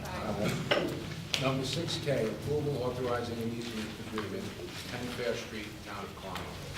This is the entrance that most of us use coming in over Fair Street. We've had I would say, a verbal agreement in existence, and now we're just putting this on paper. We have a good relationship with the building next door, which is could also use as an emergency center if issues that come up.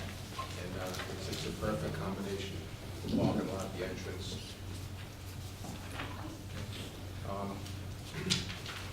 I'll recuse myself from that because I am a member of the Knights of Columbus, which is that building next door. Okay. Thank you for that. Any other discussion on this item? Legislative Council, yeah? No? Yeah, I also have to recuse myself as a member of the Knights of Columbus and Carmel. Duly noticed, Legislator Sullivan. Any other discussion? Okay. All in favor? Aye. Thank you. Thank you, Legislator Albano. Moving on to the Audit and Administration Committee, I call on Chairman Bill Goulden. Thank you, Chairman Castellano. On behalf of the members of the Audit and Administration Committee, Legislators Castellano and Sage, I make a motion to move the following items. Item number 6L, approval, budgetary amendment 19A026, Veterans Peer-to-Peer Support Pilot Program has been awarded $92,500 for the New York State Legislative Aid 2019 amendment. These funds are to be used to assist veterans suffering from post-traumatic stress syndrome or other related combat stress disorders. There's no fiscal impact on this. Thank you, Legislator Goulden. Any other comment on this item? All in favor? Aye. Aye. Item number 6M, approval for a local law to amend Chapter 41, Section 41/5, and to add new Section 41/10A, number 2 of the Code of Putnam County entitled Deposit and Investment Policy. Any discussion? All in favor? Thank you. Moving on to item number 7 on our agenda tonight is other business. Any legislator have any other business to put forward? Being that there's none, we're going to move on to item number 8, recognition of the public on agenda items. Obviously, there's a lot of people here tonight that would like to speak. We've asked everybody to fill an index card, and I'm going to call people up in the order that I have received them. At first, would you like to, can you pull out the first 5 people? And before we start, I would like to make a motion, because there's a lot of people that want to speak tonight, to limit the public comments to 2 minutes, and of course, it's on any agenda item that we have here tonight. And I'll go back to what I started this meeting with. Respectfully, decent, well-intended, intelligent people will occasionally disagree on the topic. Please just be kind to others. Please come up forward and give us your comment. Can you call the first 5 people in that order? If you guys could line up on the podium. You were starting to make a motion. I did make the motion. I'm sorry, do I have a second? Second. All in favor? Aye. Thank you. Can you call the first 5 people up? I apologize if I pronounced it. Nicholas Cava, Putnam Valley. If you could step forward, and we're going to call the first 5 people up. Ellen Egerter, Colesman, Peter Daniano, Patterson, Carlos Salado, Phillipstown, Sonia Risky,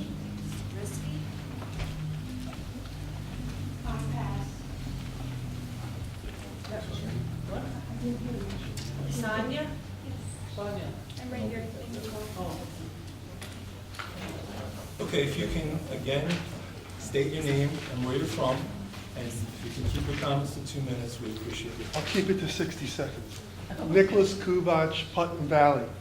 I have no interest at this time in discussing my daughter's right to control her own body, since I know I'll change no minds in this room. It's my opinion that it is inappropriate for the Putnam County Legislature to express an opinion to the state government for which there is no consensus in this county. The Putnam County Legislature is representing the entire county outside of the county. Unless there is 100% agreement, the Putnam County Legislature should not speak outside the county on my behalf. The Putnam County Legislature should stick to doing Putnam County business. Leave it to individual citizens to express their opinions to the governor and state legislature. This resolution is highly inappropriate and undemocratic in my view. Thank you.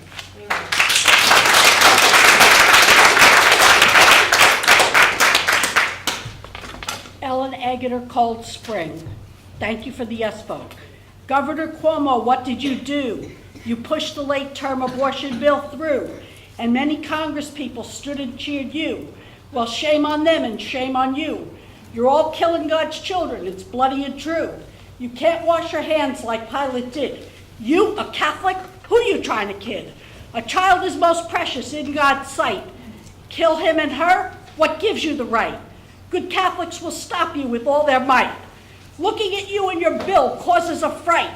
How can you do it? We're in pain for you, because Christ himself will pay you your due. Self-excommunication came your way when you signed that killing bill away. Yes, yes, that very, very sad, sad day, God's messenger made you pay. Your guardian angel did cry. On that day, your soul did die. And all of us in New York State ask, why? For this in hell you might just fry. But Jesus our Lord is merciful and kind, so maybe it's purgatory you'll find. And there is still opportunity to repeal the bill, don't you see? A big mistake is what you made. Turn it around, don't be afraid. People will applaud you, they'll change their view, because right now you're in the stew, boiling away with that pro-abortion crew. Yes, oh yes, they're in it too. We've all got a lot to do to fix this mess in the USA. It's so immoral, seems that's the way. Like Sodom and Gomorrah, we'll have to pay. Fire and brimstone are coming today. So in haste, we must pray. Stop abortion today. Change, oh change, the law. Its outcome is too raw. Breaking the final straw. A fetus, a human it is. Person, a person, it is. Repeal law number 2796. That is the only fix. Abortion is so cruel. Physician using a knife as his tool. Didn't the doctor take a Hippocratic oath on his first day? Then why can abortion rights stay? Surely that's not right to snuff lives away. Millions dying each and every day. Let it be over, Governor Cuomo, we do pray. Let it be over, we do pray.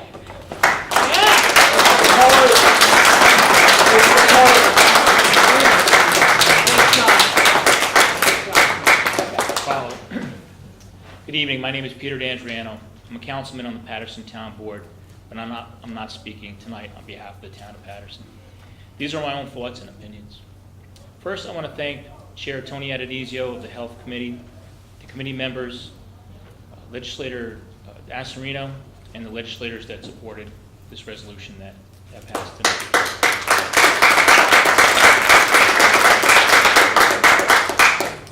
I think it's important for this county to speak up and let the New York State legislator know how the majority of us feel, how we feel about the heinous law that was rushed to vote without public input or debate. The law was passed just a few weeks after many new legislators were just sworn in.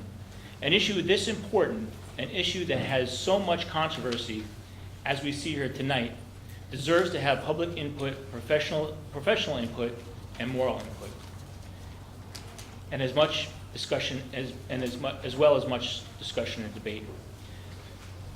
It boggles my mind that an unborn eagle and other born wildlife in New York State have more protection than an unborn human baby. A person can go to jail if they just destroy a bald eagle's egg. But we now say it's okay to destroy a human baby. This act alone has nothing to do with reproductive health care. Many medical professionals say that abortions done in the last trimester is not about the physical health of the mother.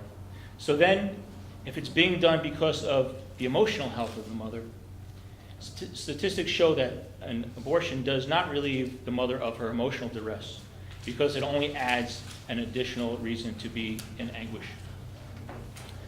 Now, to some this is a moral issue, others is a biblical or religious issue. At the March 18th Legislative Health Committee meeting, I heard comments that it's wrong to have pastors and clergy commenting on issues at a public meeting. Let's not forget, the separation of church and state is not meant for Christians, Jews, and other religious groups to be silent on government matters. It is to keep government from forcing moral issues on us, the people, issues that are against our beliefs. Government officials should also be allowed to stand behind their faith, stand up for the principles that they believe in, even when they are biblical or religious beliefs. We were elected by the majority because of our beliefs, so allow us to stand up for them. So I am in favor of this resolution, and I hope that the county legislator, and you did pass, and thank you for passing the resolution, to tell Governor Cuomo and the New York State legislator that the Reproductive Health Care Act needs to be repealed, and that an important issue like this needs to be publicly discussed and debated before they force such a law on us. Thank you, and God bless.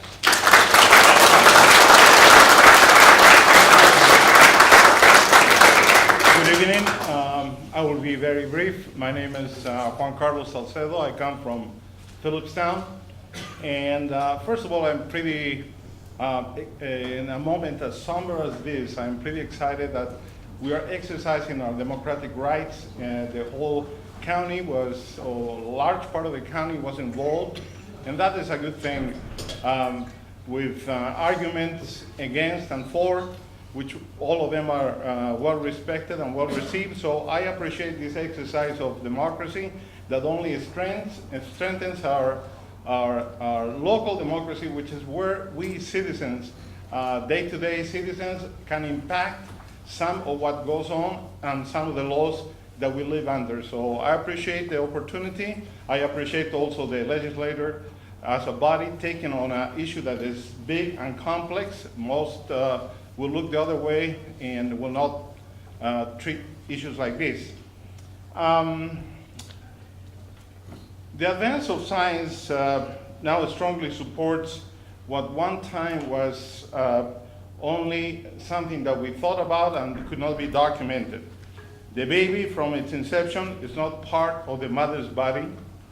The baby, at the moment of conception, starts that moment generating their own DNA, his or her own DNA, becomes a person, a potential person. Then, 3 weeks, his heart is beating, brain waves can be detected in 5 weeks, and all the organs are fully formed within 22 weeks. So the more we recognize the facts of science, the easier it becomes to recognize the unborn baby's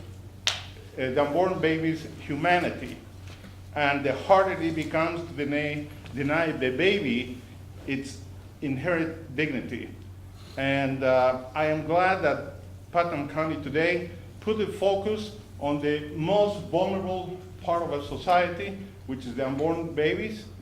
Voices spoke in favor of those babies that normally, in any other way, could not write a letter, could not meet with a legislator, but there are voices here that spoke for it. Thank you very much.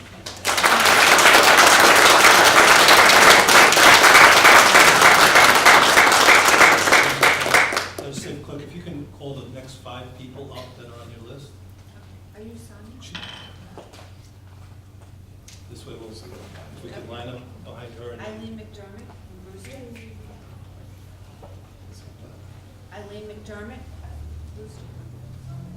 Regina Riley, Boston. Donna Christ, Mayapack. Ann Gerbeth, Mayapack. Margaret Doherty, Mayapack.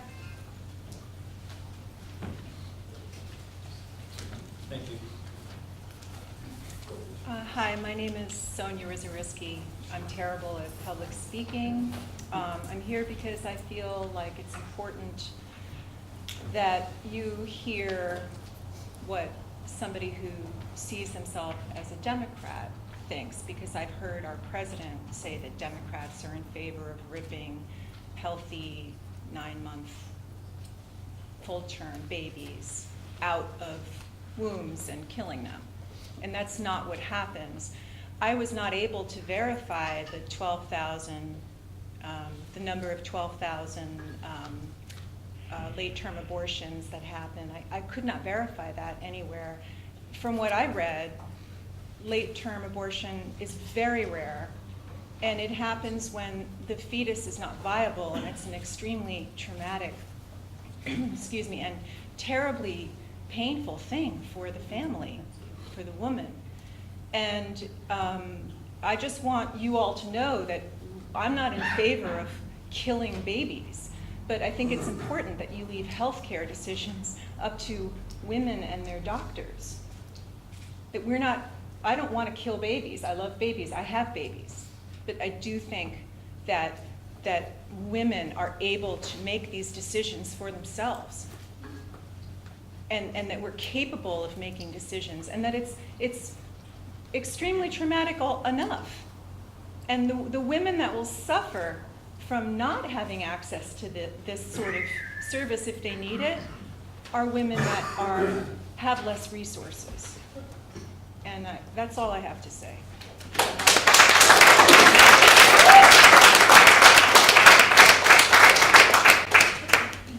Hi, my name is Eileen McDermott. I'm from Brewster. And as a woman, I'm embarrassed by what has happened here tonight. I'm not going to repeat what I said to all of you in the letter I sent, although I would appreciate a response from even just one of you, because I didn't call anybody a Nazi. I don't need to say a lot, thankfully, because the RHA remains the law and Roe v. Wade remains the law. And it became the law for a reason, and I trust New Yorkers to continue to vote pro-choice. But I just want it to be known that I live in Brewster, and I don't support this resolution because I heard that one of the representatives of Southeast at another meeting said that everyone in his district supports this. There's some perception of Putnam County, and especially Southeast and Brewster, as being blindly conservative. But I live in Southeast, and I have friends who live in Southeast, and I vote. And we trust women to make decisions about their bodies and their families. Thank you.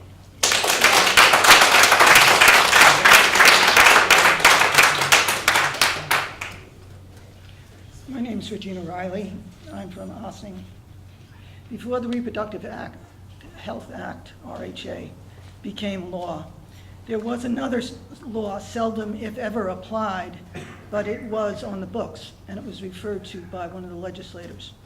This law stated that in any abortion where a baby is born alive, a second doctor was to be present to minister to the baby whatever care she needed, as if she were an adult human being and had all the rights of personhood. RHA legislators repealed that law. So now any fetal child, even 7, 8, or 9 months gestation, are designated as non-persons, non-human, with no rights, not even animal rights. Such third trimester abortions, where the child is born alive, the abortionist can do anything he wants with a born alive baby, girl or boy. From passive to active infanticide, he's a non-person. To cutting out her organs as a donor of liver, brain, kidneys. These are some of the choices the fetal child has to look forward to. No anesthesia, of course. The mother signs a release form for the baby to be used for scientific research. The abortionist, who may be a non-doctor, may have a technologist on hand and aim for a live birth abortion. To remove the brain while the heart of the baby is still beating, the tech slices the entire face open, cuts the facial bones off, and only then kills the child by removing her whole brain frontally, putting it on in liquid nitrogen to maintain oxygenation of the specimen. This happens right now, only we know it from babies before 24 weeks, and now it's going to be a bigger business. I think this goes way beyond animal cruelty, and I thank you for your vote tonight.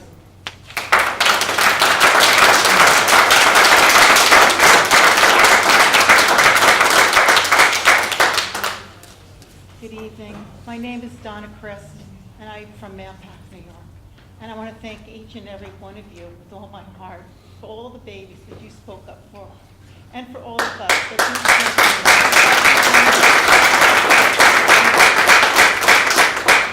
I just wanted to share something that I grew up in Yorktown, first 9.5 years of my life, and then the second half was in South Salem. And my parents worked very hard, and they also loved children. And my mother loved being pregnant. And she came to a point where back in the 50s and the 60s, before abortion was made legal, my parents were foster parents, very loving foster parents. And because of them and all those babies, they were my brothers and sisters, I learned about love. Not one baby ever took away the love of my parents from me. It enveloped us all to be more loving and caring about others. It didn't matter if we were blood or not. We're all brothers and sisters. And I am so proud of my parents. And it wasn't easy at times when all the babies my parents cared for all those years, 11 years, were all adopted, and that's my point. All those babies would come at 3 and 4 days old, and my mother said to us, we're going to love them, we're going to not only just feed them, but love them and hold them and kiss them and care for them. And then when they go out and they leave us, we'll cry, but we will also have in our hearts happy because there are parents out there, and even today, that can't have children. But all those babies now that have been aborted, 2 ways to say I love you I learned from my parents and all those little babies. I love you when sometimes we can't, if we can be strong enough or we have the means, and there is help out there, you've all mentioned it. There's Sisters for Life, there's Good Counsel, there's many more out there, Birthright, that help women. I've known people that took the babies, the mothers into their homes with their own children and cared for them so the mothers could have the baby. There is no reason for abortion. But what I'm saying is there's 2 ways saying love. I'm a mother, I'm pregnant, I'm young, I'm scared. But maybe there are people out there that could help me. And there are people. And that's one saying love. I'll keep the baby and I'll try my best. Love that baby and care for it. The second one is if I can't do it. Maybe in the case of rape. Maybe I thought about it. If I was raped and I was a mess, I know somebody that their mother was raped. And with her mother, and it was a group rape, and that mother kept the baby. She went to that 9 months, and she kept the baby, but there's another way of saying I love you if you can't do it, because that is a horrific, horrible thing to go through. And you say I love you, but then there's people out there, when you're saying I love you, I give you to people that are dying to have or can't have a baby. I lived and saw these babies, 3 months old, boom, they were out to be adopted and loved. And that's what helped me, is I looked out the door and cried with tears in my eyes. And they were leaving, I loved them. They were like my little brothers and sisters. And my parents taught me that love. And I care about people who have had abortions, because for many reasons, some of them were forced or whatever the reason is, they were pressured. But we love them too, because I know people who have had abortion, very close to me. And to this day, they suffer horribly. Drinking, alcohol, drugs, to kill the pain. You can suppress it so far. Thank you very much. Okay, but thank you. Finish your statement.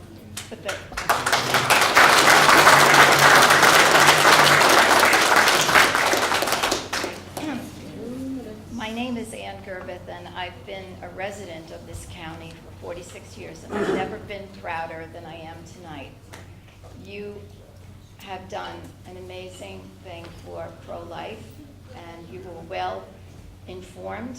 You all really did a great job for those of us who really care very deeply for the unborn. I'm going to eliminate a lot of what I was going to say because you all said it, and I know it's getting late. I just want to add something. Abortion has become quite a topic of conversation as of late, especially in our state. Recently, a film entitled Unplanned has been shown in a few theaters.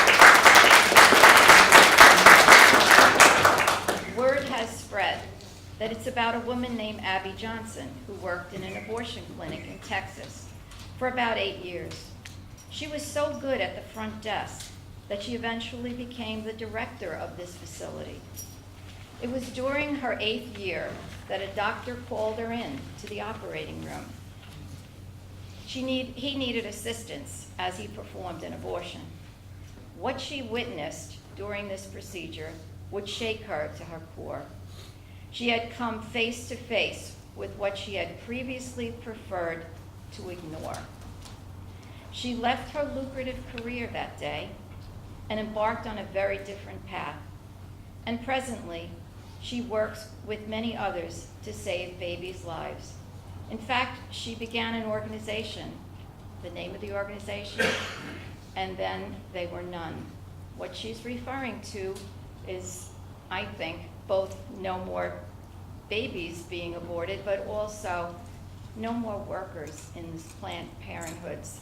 That, I think like her, when she was doing this, she didn't realize that her mind was, she was covering up the evil that was going on because she was given the idea that really we're helping women. Well, that's not really what was happening. Not much help, not much help. But anyway, I just feel that it would be worthwhile for anyone, even if you're not pro-life, you should see what it's like really to, for a baby to have to go through this. It is a horrible thing. But I thank you for your time. Thank you.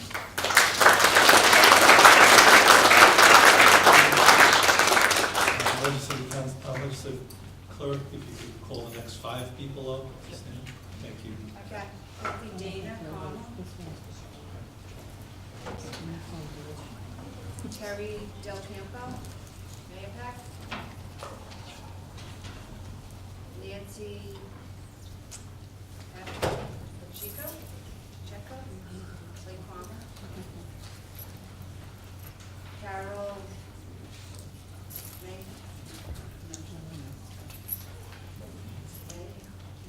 Spell it. I don't know if it's M-A-H, M-A-L-O-N. Carol. Carol in Cortland. Carol in Cortland. Okay. Sandra Black, Putnam. Okay. We have a few people that, again, if I could remind you, if you can stay to 2 minutes, and we appreciate everyone's comments and vote. Thank you. Okay. I'm Margaret Doherty. I've been a resident of Putnam County for 58 years now. One of the speakers just before said that there's no way she can find anything about the number of 12,000 late-term abortions. Guttmacher, which is a pro-abortion research institute, they have said in 2014 they had 1.2% of all abortions were late-term abortions, and in the 3rd trimester. And of that amount, there were 94,000 abortions that year throughout the United States. So it comes close to that, probably rounding it out, it's probably about 12,000. I applaud, though, the legislature for this evening, for all the work they've done behind the scenes, and I thank them very much.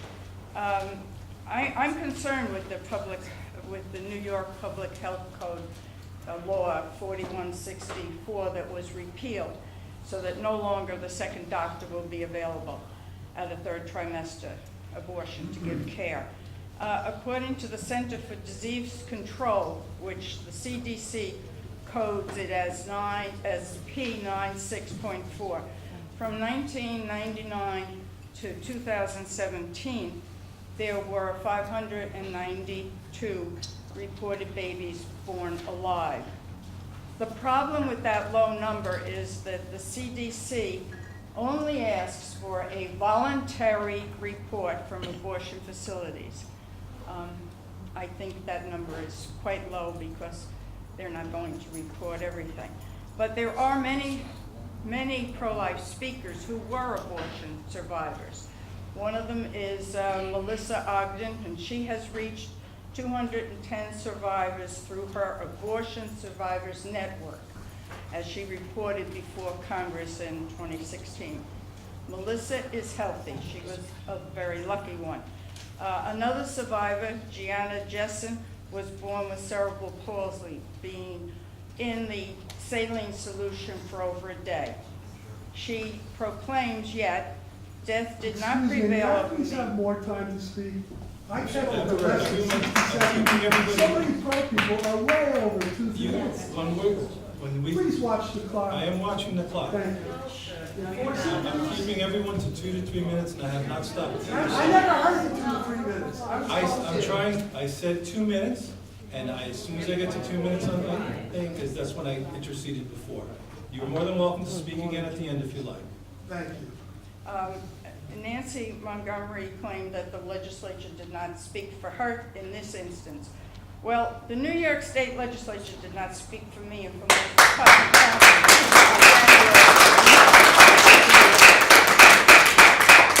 Thousands of abortion letters, phone calls, and emails were sent to the legislature before they gleefully passed the so-called reproductive health law.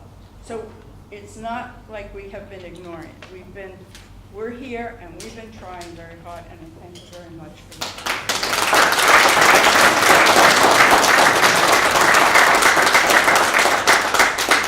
First, my name is Kathy Dana. I'm a resident of Putnam County for about 35 years and a resident of New York State for all my life. And I just want to thank this board for bringing this resolution. Thank you, Tony and Ginny and others for supporting it. I've worked in Putnam County for over 30 years, and I'm retired now, but I worked as a respiratory therapist right here at our hospital. And our goal, whether we were in the emergency room ministering to young people that were in car accidents or alcohol abuse or drug abuse, also in the operating room or where tragic accidents happen and there's many things that needed to be taken care of, also in delivery rooms and intensive care units. Our goal was to preserve life.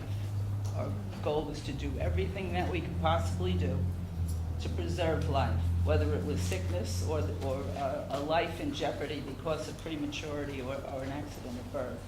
We worked with doctors and other professionals who took an oath to do no harm. That seems to be forgotten today. I'm very disheartened to live in a state with such a low regard to the preciousness of life, particularly of the preborn. I remember particularly a night in January, it was late, I was almost going off shift when a woman came in premature labor and delivered 2 baby boys. I remember it was snowing like crazy outside. I was due to go off shift as my partners were on the night shift, only one person coming in. And we worked for hours to preserve these babies. We got them stabilized on ventilators, and they did well. I kind of lost touch with them. One day I'm in the playground nearby and I get a conversation going with a woman. Turns out these little boys that were so rambunctious on swings and slides and all of that, those were the boys. And that night was worth it to preserve that life. So I want to thank you for doing what you're doing tonight by passing this resolution. And don't despise small beginnings because it will go further. And I would ask those who pray here tonight to pray, because God can turn the tide of a nation. We've been disregarding life in many forms, whether it's the disabled or the potential to disabled to disabilities, aborting too early because they have Down syndrome, aborting because they might have trisomy 13. I've known too many people with false diagnosis that turned out that baby was perfectly normal. His name is Jack. I can tell you that. So I just thank you for what you're doing tonight. And please pray, because God can turn the tide of a nation.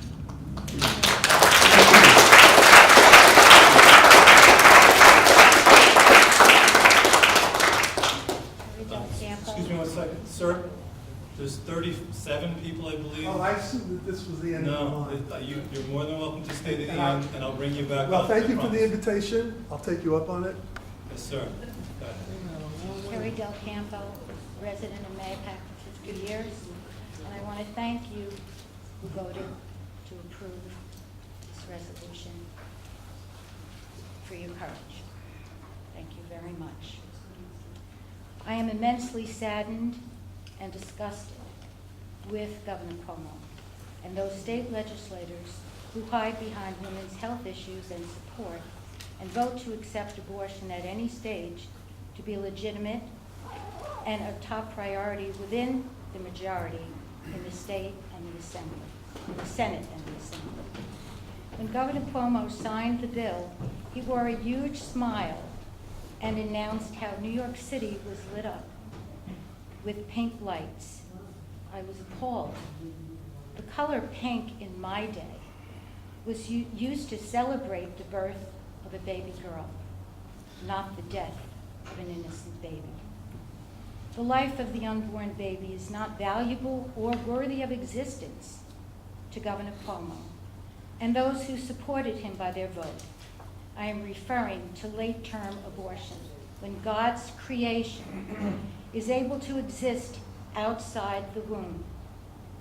Governor Cuomo seems to be so proud that he signed this law for women's health and that he is on the same side of Pope Francis when it comes to being anti-death penalty.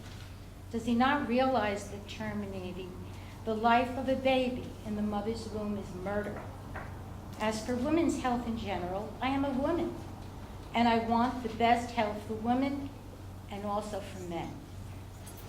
Senator Schumer and Speaker Pelosi believe it is immoral to define our borders with a wall or barrier, and those Americans that believe these barriers are necessary are called immoral. However, murdering God's most beautiful and innocent creation is not immoral. What a distorted moral compass of view of moral responsibility. I'm greatly disappointed in the leadership of New York State, or their lack of. I am further concerned and worried for my beautiful grandchildren and all children growing up in our country.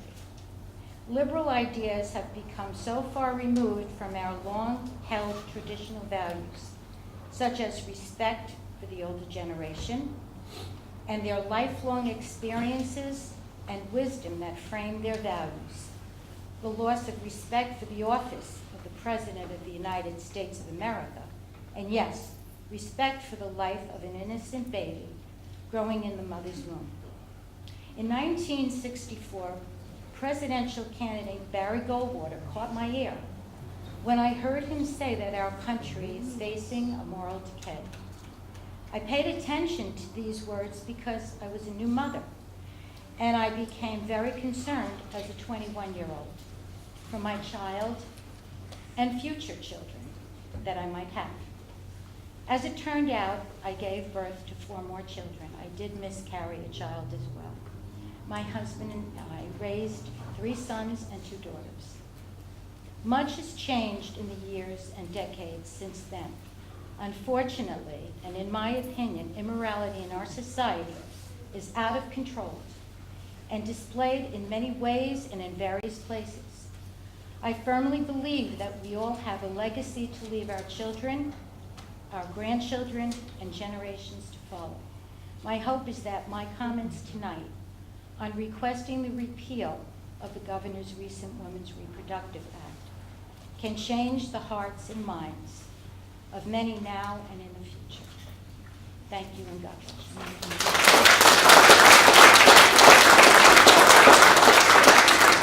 Legislative clerk, if you can call the next 5 people up. Dwight Arthur, Carmel. Jordan Bailey Hoover, Brewster. Hannah Brennan, Cold Spring. John Barnes, Brookline, New York.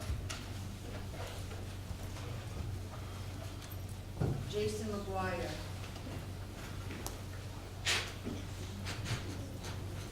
Thank you. Hi, I'm Nancy Pacheco, and I've lived in Carmel for 45 years. And I am a product of a failed abortion. My mother, at the age of 17, was very ill, and the doctors and her parents wanted to abort me. And my mother fought for me because she said that God had given her a child, and that she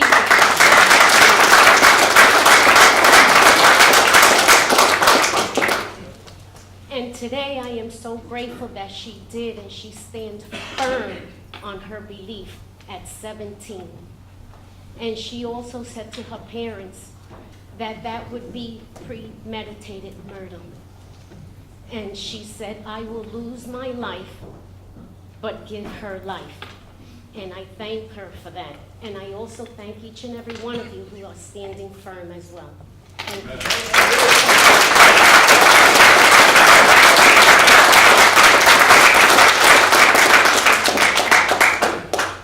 Hi, I'm Dwight Arthur. I live in Mayapack in Carmel. I know that I'm not going to change the opinion of any of you, whether you're opposed to or in favor of women having the right to choose together with their doctors, or whether abortion should be legal or not. And I probably can't say anything that would make you regret or feel differently about the resolution that you've passed. But I do think that we should be able to agree that lies are bad. We shouldn't be telling lies. We shouldn't be promulgating lies. And this resolution is filled with a significant number of very clear misstatements of fact and misstatements of the law.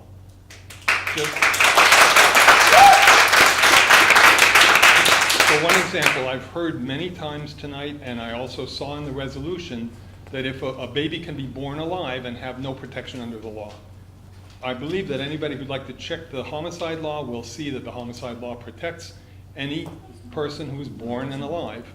When it's defined in the law as if the baby is no longer in the mother's body through a natural delivery, through a surgical delivery, or through any other, however it happens that the baby is no longer in the mother and has taken a breath or has any other medically detectable signs of life, then this is fully protected by the homicide law.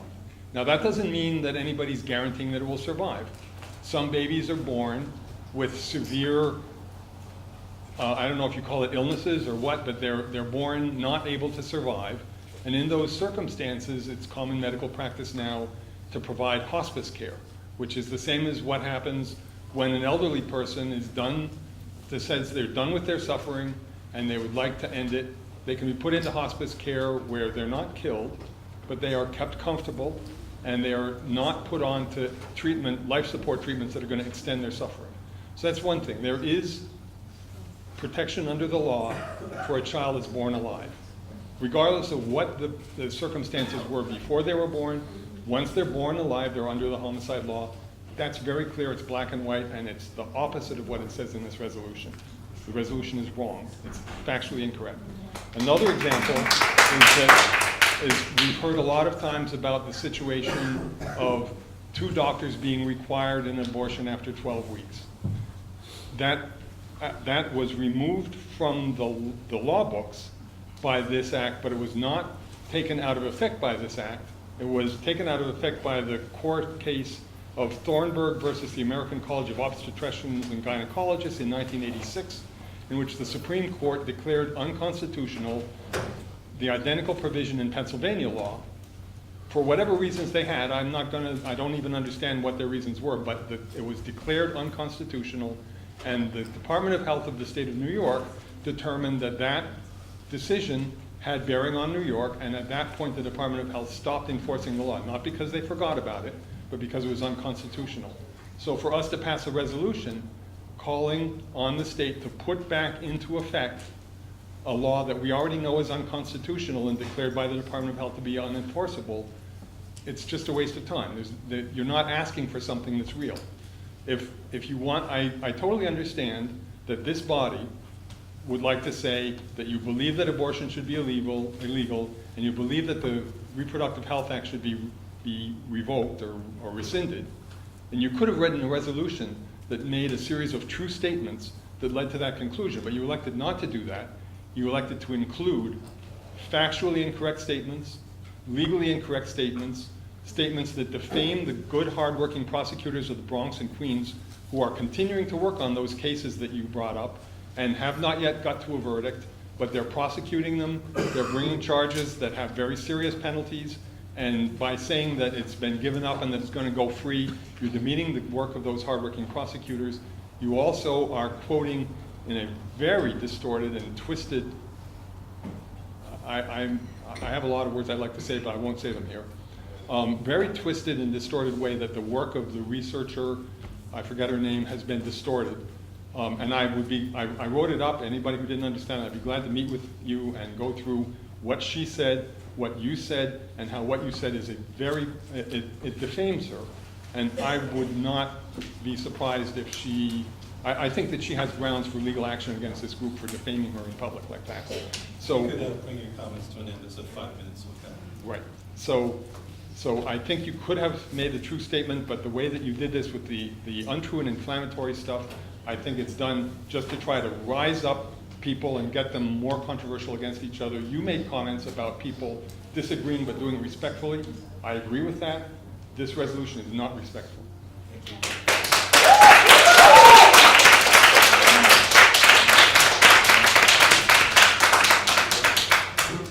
Hi, my name is Jordan Bailey Cooper. I'm a resident of Brewster, New York. I was previously a resident of Putnam Valley, and I've been here for about 3 years. I chose to move here from the city. My boyfriend and I bought a house in Brewster. We're committed to living here.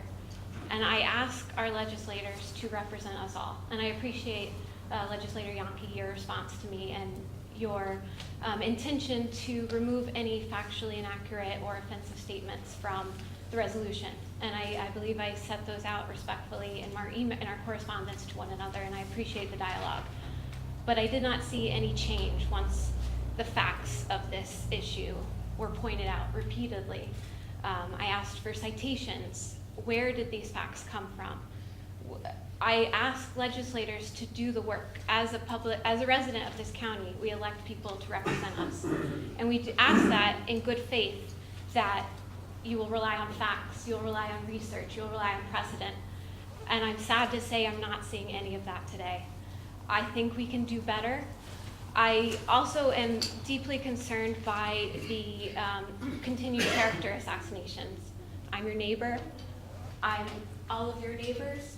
You know, to suggest that we want something that is vile is offensive. It's incorrect. I don't say that you will do things, and I think the people who wrote to you with offensive things, all of you, that was wrong.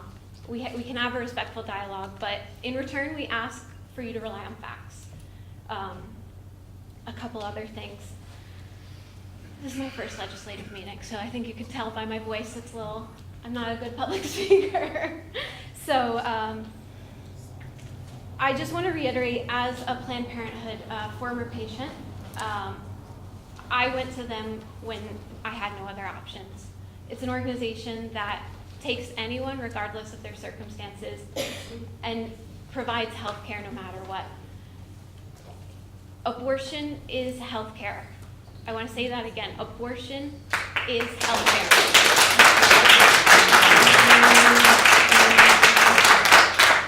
I don't know if there are people booing me, but I take that as I'm saying something good.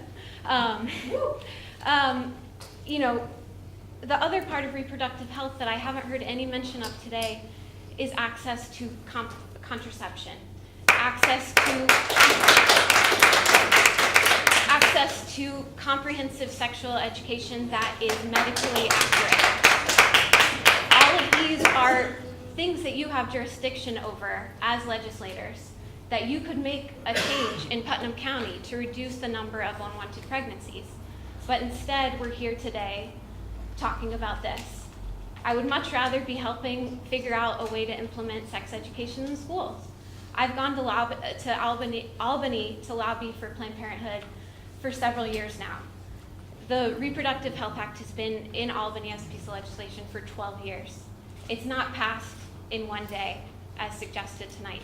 It's been a lot of people who have experience with these issues and saw something that was not right, and they worked with legislators, with patients, with doctors to change that. And the resolution tonight is a step backwards, in my opinion. I wanted to just end with a reference to the couple that Nancy Montgomery mentioned today, Erica Christensen and Garen Marshall.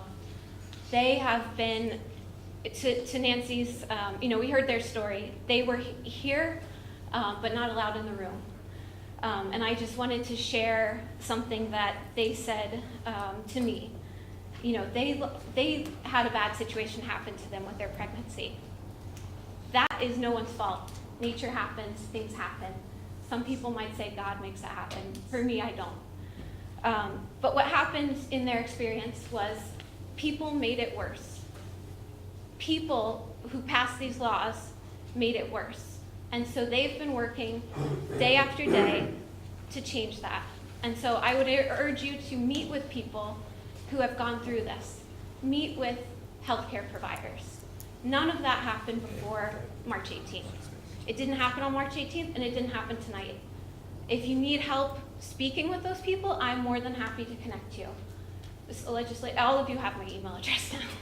So I would urge you to hear from people that have a different opinion and seriously consider the facts that we are presenting. Look at the research that we've presented. We've given you citations. We've given you all of that. I know you have an opinion, but I urge you to at least listen and speak with people. Thank you.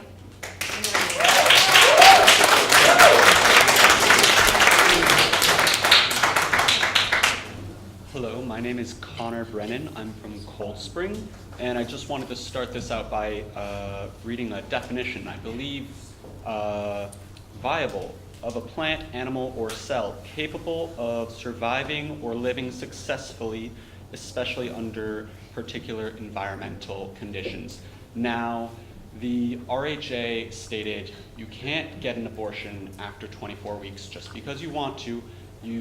The mother's health has to be at risk, or the fetus is not viable. So, capable of surviving or living successfully, that's the law. Now, health, I don't have a definition for you. Someone here said that's a very vague term, and it could mean a lot of things. And maybe you are right, but I would trust a doctor to make that decision. I think a doctor could really pin down the definition of what health means. Yes. So anyways, I would like to start by thanking the legislators who have concocted this affair for wasting taxpayer money. How much did it cost for the county attorney to write this resolution? How much time did you waste holding meetings, discussions, and votes on this? And all for nothing. But I guess you can sleep a little better at night. You could have spent these resources on issues of dire concern, such as the opioid crisis rocking our communities. Instead, you took up an issue you have no right, authority, or jurisdiction considering. So I congratulate you for tarnishing this venerable body's reputation and disappointing the constituents in your charge. The financial and legal aspects of this resolution are not the only pieces of the puzzle to consider. You must consider the moral degradation into which you thrust yourself. Women have a right to control their bodies.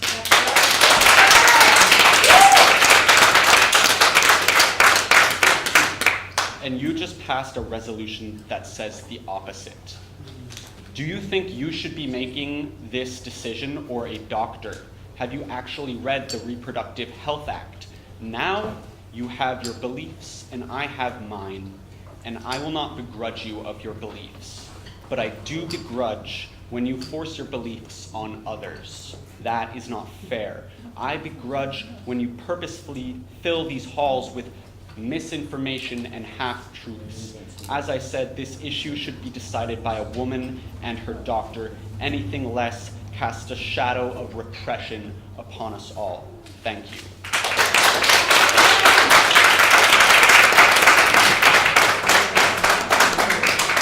My name is John Morris. I'm a resident of Westchester County, and I'm very happy to be here to see that someone is standing up for the rights of the unborn children. I hope what happens here is the beginning of what could happen, what could be sent to Albany and make people realize that we don't have a control. I mean, it's not a woman's right to decide to kill a baby. And I thank you for your vote, and I thank you for your strength.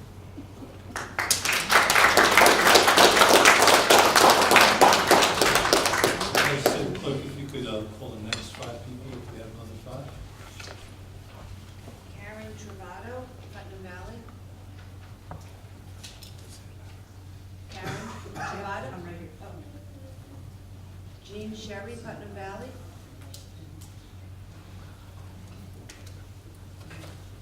Jean? Oh, she's, yeah. Ayala Lamonic, Mayerville. Ken Sapeta, Cold Spring. Maria Mafucci, America. Okay. Yes, sir. Good evening. My name is Jason McGuire. I serve as Executive Director of New Yorkers for Constitutional Freedoms, which is New York's statewide evangelical Christian advocacy organization.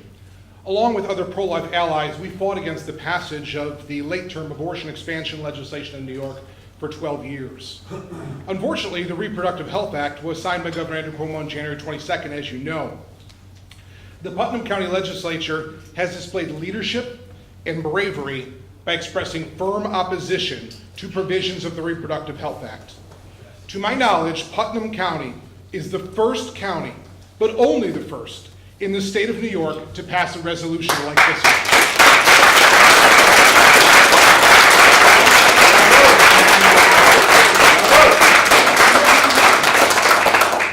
The county's resolution lays out a strong and compelling case against the RHA based upon concerns for women's health and well-being and the health and well-being of unborn children. Furthermore, the resolution debunks the inaccurate and dishonest messaging that was used to promote the RHA. New Yorkers for Constitutional Freedoms thanks the Putnam County Legislature for taking this action today. We too call upon members of the state legislature to introduce legislation repealing the damaging provisions of the Reproductive Health Act.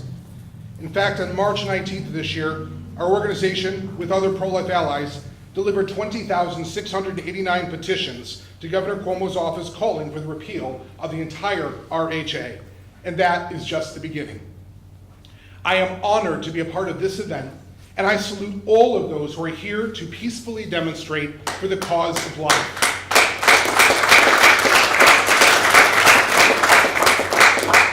Together, we must raise awareness of the tragedy, brutality, and injustice of abortion until our state recognizes the errors of its ways and reverses course. Thank you.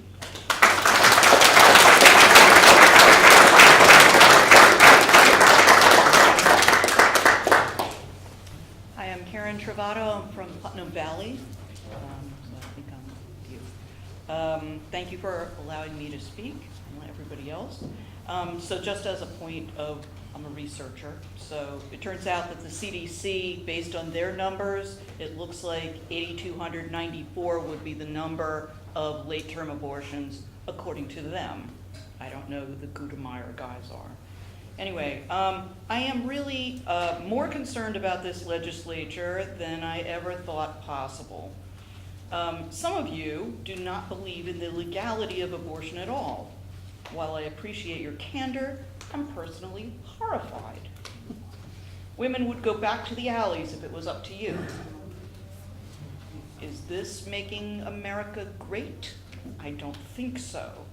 Somehow you think that punishment through the penal code prevents any crime against pregnant women. I don't think so. Revenge does not protect women. If a woman decides she should have an abortion, it's got to be the hardest decision ever, and I'm thankful I've never had to make it. But it's her decision whenever it happens. It should be decided by her, with her doctor. It's her body. It's not yours. It's not mine. It's not the government's. It's not yours. And I think we need to remember that. She is 1,000,000 times more vested than anyone in that decision.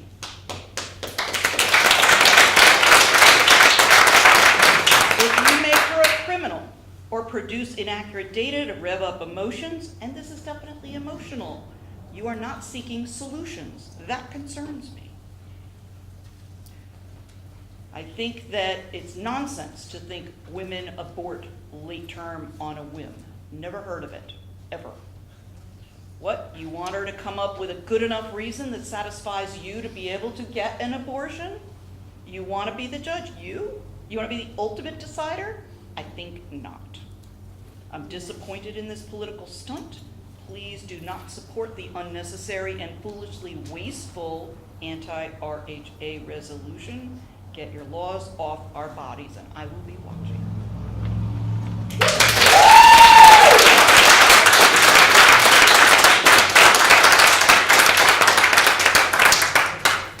Hi, I'm Jean Sherry, and I'm from Putnam Valley, and I'm not usually involved in meetings like this, but I felt by not saying something that I would be in agreement with what Governor Cuomo has done.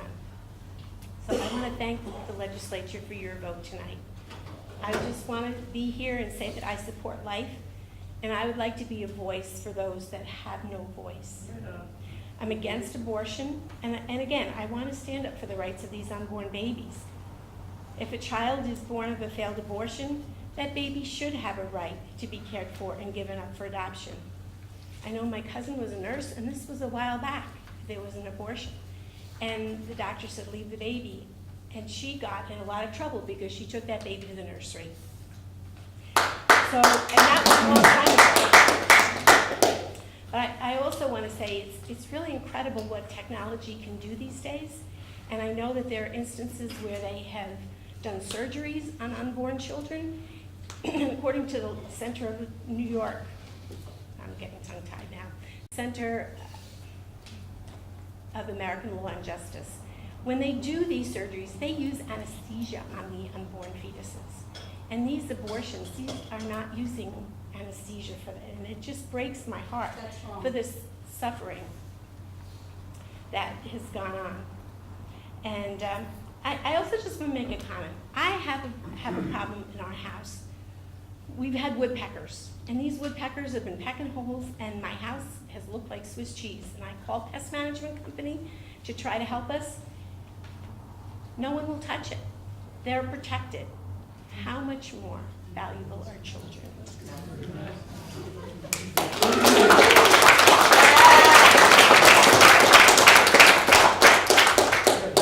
My name is Bela Lamonic, and I assume you all know which side I'm on. Okay? I'm a trauma specialist. I've worked with many, many young women and girls who have been sexual abuse victims. They have gotten pregnant. The thought to them of bringing a rapist child into their body to term was so repugnant that it took me so much time to work with them in order for them to even be sane to make a decision if they were going to have an abortion or not. So for any of you to judge these women, and especially Mr. Sullivan, who I listen to intently. You're out of order, lady. You're out of order. Excuse me? You can't make the legislature. He has the right to respond. He has the right to respond. I think you should call them out of order. Okay? Just continue. Thank you. To say that abortion is evil, to say abortion is not acceptable, I accept that for you, but I do not accept that for the women and girls that I worked with. I do not accept that for myself. I'm pro-woman.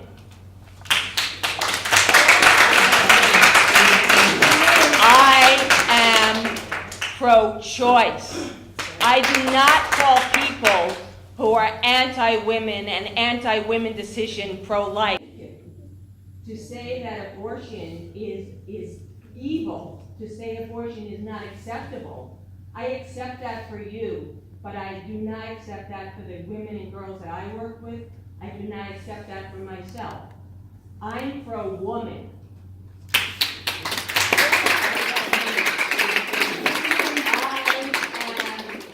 Pro-choice.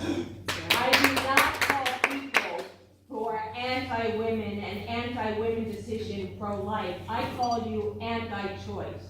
Give me my choice, and I will give each and every one of you your choice. I find it vile. I find it reprehensible. I find it anti-democratic for any of you to say to me, I cannot have my choice where you can have yours. Shame on all of you, excepting for Ms. Montgomery. Thank you.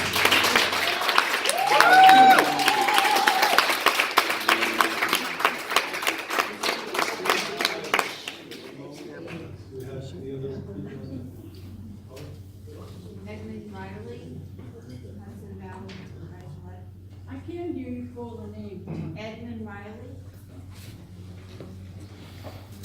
June Holt. Jim. Ma'am, did you sign up? Did you sign a card to speak? What is your name? What's my name? Carol Mann. You were called up, you can get online. You were called early. You were called early, you can get online. You want to wait online, ma'am? Would you like? If you'd like to have a seat, I'll call you with the next group. Have a seat, this way you don't have to stand online. Okay? I'll call you as soon as we're done with this group. Thank you very much. No problem. Yes, sir. Thank you. Ken Cepetta from Cold Spring, New York. I just want to thank the legislators from the bottom of my heart for having the courage, wisdom, and heart to pass this resolution against the Reproductive Health Care Act. Can you hear me okay? And, you know, I'm just hearing some talk of people here, different things, different issues that they're talking about. You know, life does begin at conception. We have proof now from Harvard University talking about at the moment of conception we have 2 separate sets of DNA that is just temporarily hosted in the woman's stomach. Okay, it's a separate living being. We don't know what that person is going to grow up to be. We don't know what cure for cancers they may have, what cures for diseases they may have.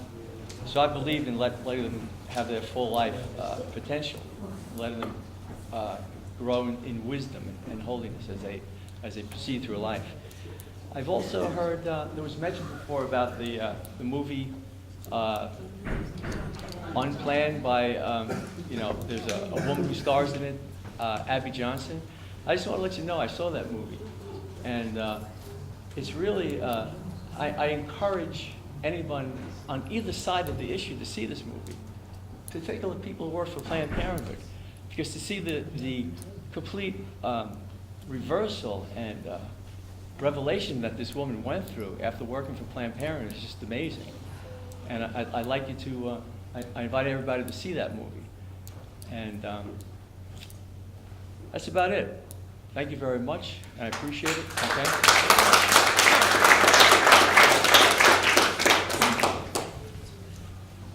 I'm here to speak for this child and children like it. My name is Ed Riley. Work for, volunteer with Hudson Valley Right to Life. I'd like to do a couple of things here. One, I would like to thank this legislature for your courageous action. And it is courageous because of the threats coming into your county from congressional candidates and Planned Parenthood, who's behind all this, and is behind this legislation. Some of the terrible legislators we have in this state legislature. We have the worst legislature in the United States. We got 40 legislators going to jail, coming from jail, or in jail, and you have some experience with that in this state. And they dare to declare children outside the law, outlaw. So I would like to thank you again. I would also like to apologize that we did not support you in committee. What you had to put up with in that committee hearing, if I was there, I could have handled it myself, but I'm sorry I wasn't there. That they tried to shut down a minister in the middle of his testimony is a freaking disgrace. Item 2, this is the beginning. It's not just for you, but it's going to be in towns, local school boards, etc. We're going to use the petition process and the resolution process just the way abolitionists did with slavery prior to the Civil War. For 30 years, they pounded away at local government condemning slavery. Because this bill is the worst piece of legislation since colonial legislation, which authorized the hanging of slaves and burning them to death while still alive. This is the worst piece of legislation we've had in my memory, and I've been doing this crap since I was in college. There was a question about late termination figures. The figures are between 8,000 and 15,000. The reason we don't know is California doesn't report any of this. You get away with anything in California, as you know. Maryland does not report. That's why all these criminal abortionists go to the state of Maryland. They don't report anything. And right now, if you read this law correctly, because you never know what unintended consequences are, it looks like they're not going to keep records on late-term abortion. That's the way I read it. Do I know that as a fact? No, but I can read.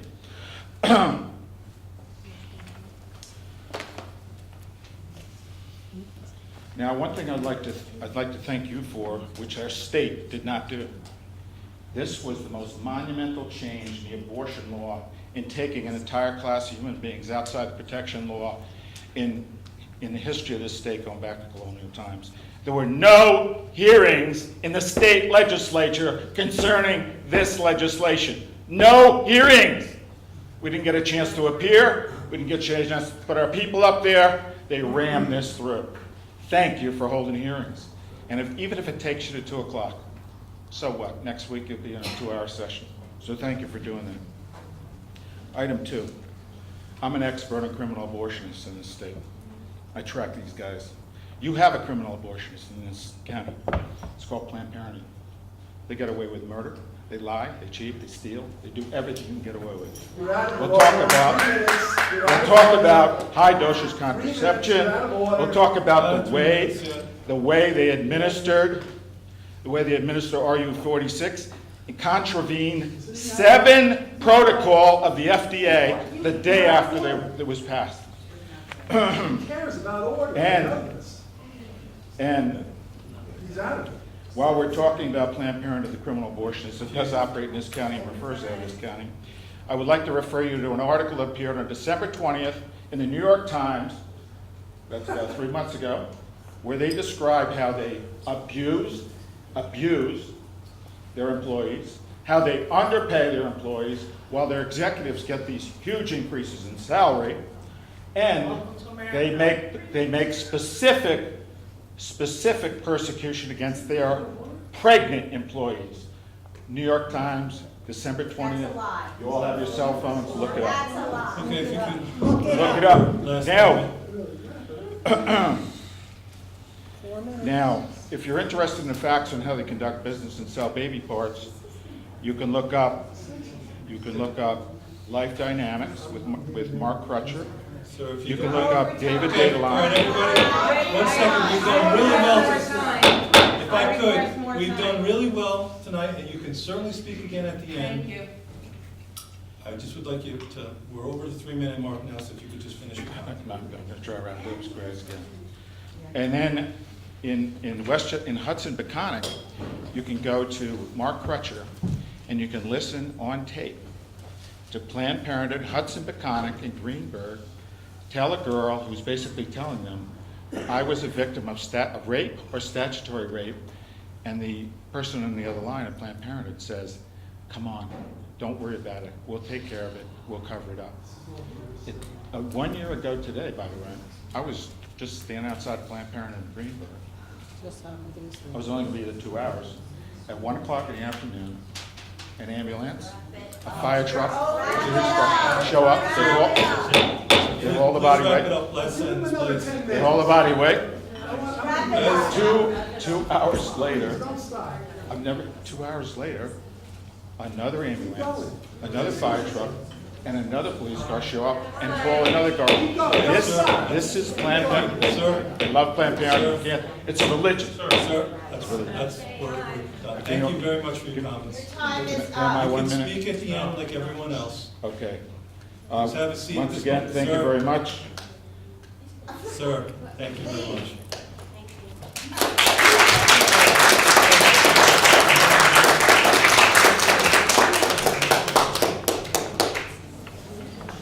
Thank you for giving me the opportunity to speak. And I would like to make a request of everyone who's present here. Go and read the act. You can Google it, it's on your internet, read it and have a sense of what it says for yourself. There has been a number of statements made which really boils down to propaganda. The one with the Abby person from Planned Parenthood who was saying they sold baby parts, propaganda. And we need to check our facts before we come up here and we repeat things like this. And I would like to say, when I stand before you, who do you see? Who do you see? You, a woman. I see a woman. Right. You don't see a black woman? Do No. you see a human being? No. How many of you? How many of you? You pass me on the street and you will walk past me as if I don't exist. Does it fetus? You're making a No, I'm judgment. not. Ma'am. Does my Order. Get to the point. Does a fetus have more rights than I do as a human being?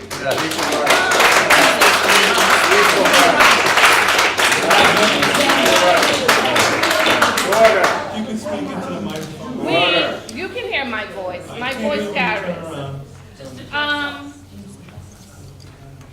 It is very important that we recognize, we said, justice and liberty for all. It is a sad fact that the majority of abortions in this country are performed on young black women. And it is a fact. And why is that happening? Genocide. Why is that happening?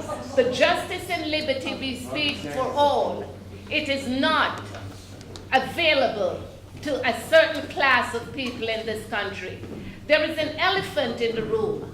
And many times we as people, we do not address the issues in our community. We gloss over it. It's not all equal for everyone. When you have a young woman who is black, she cannot get a job because you will not. She comes to interview, she interviews very well, you will not give her a job, and now she must have a baby that she cannot support. What does she do? The moment we begin to look at each other as human beings, and we do not see a race, we do not see a category of people, we will be a better country, a better community, a better society for humans. And that is where we need to focus our attention on, making our world a better place. People came up and they spoke about the health signs, adoption, not abortion. I would like to ask how many. One woman said her family adopted lots of kids, but how many have opened their homes? How many have adopted children? I've adopted children. So have I, and I thank you for that. Because they're there. You have homes. You have the ability to adopt children, to foster children, and provide for them a loving home, if you are able to love. But we don't do it. That's the world we live in. All being aborted. A huge number of them are being, there's nothing. No, there are still. You guys are yelling over time. I see you over 4 minutes. I could just interject for a second. Just finish your statement to us. Please, finish your closing. There are a huge amount of children who are in the adoption network or who are in the foster care network, and they are hungering for parents. They're hungering for homes. And we need to address those issues in our society. It's not our right to dictate how a woman should care for her body, the decision that she makes about her body. That right is a woman. And let me also say something. I am a Christian, and I believe in God, and I know God gave us free will. Amen. Free will. When we stand before Him, we are standing before God on our own. So any sin we have committed, we will be accountable for our own sin. You cannot dictate my rights to me. It's my decision alone. Thank you.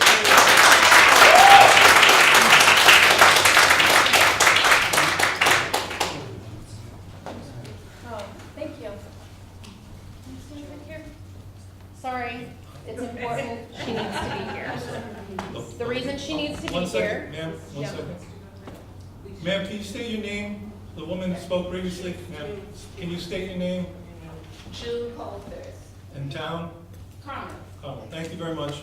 If you can state your name and town. Sarah Santonge, and I'm from Patterson, New York. And the reason that she is here, I had, previous to her, I had a daughter, and I am one of those women that you hear about who carried a pregnancy to term when I was given a lethal birth prenatal diagnosis.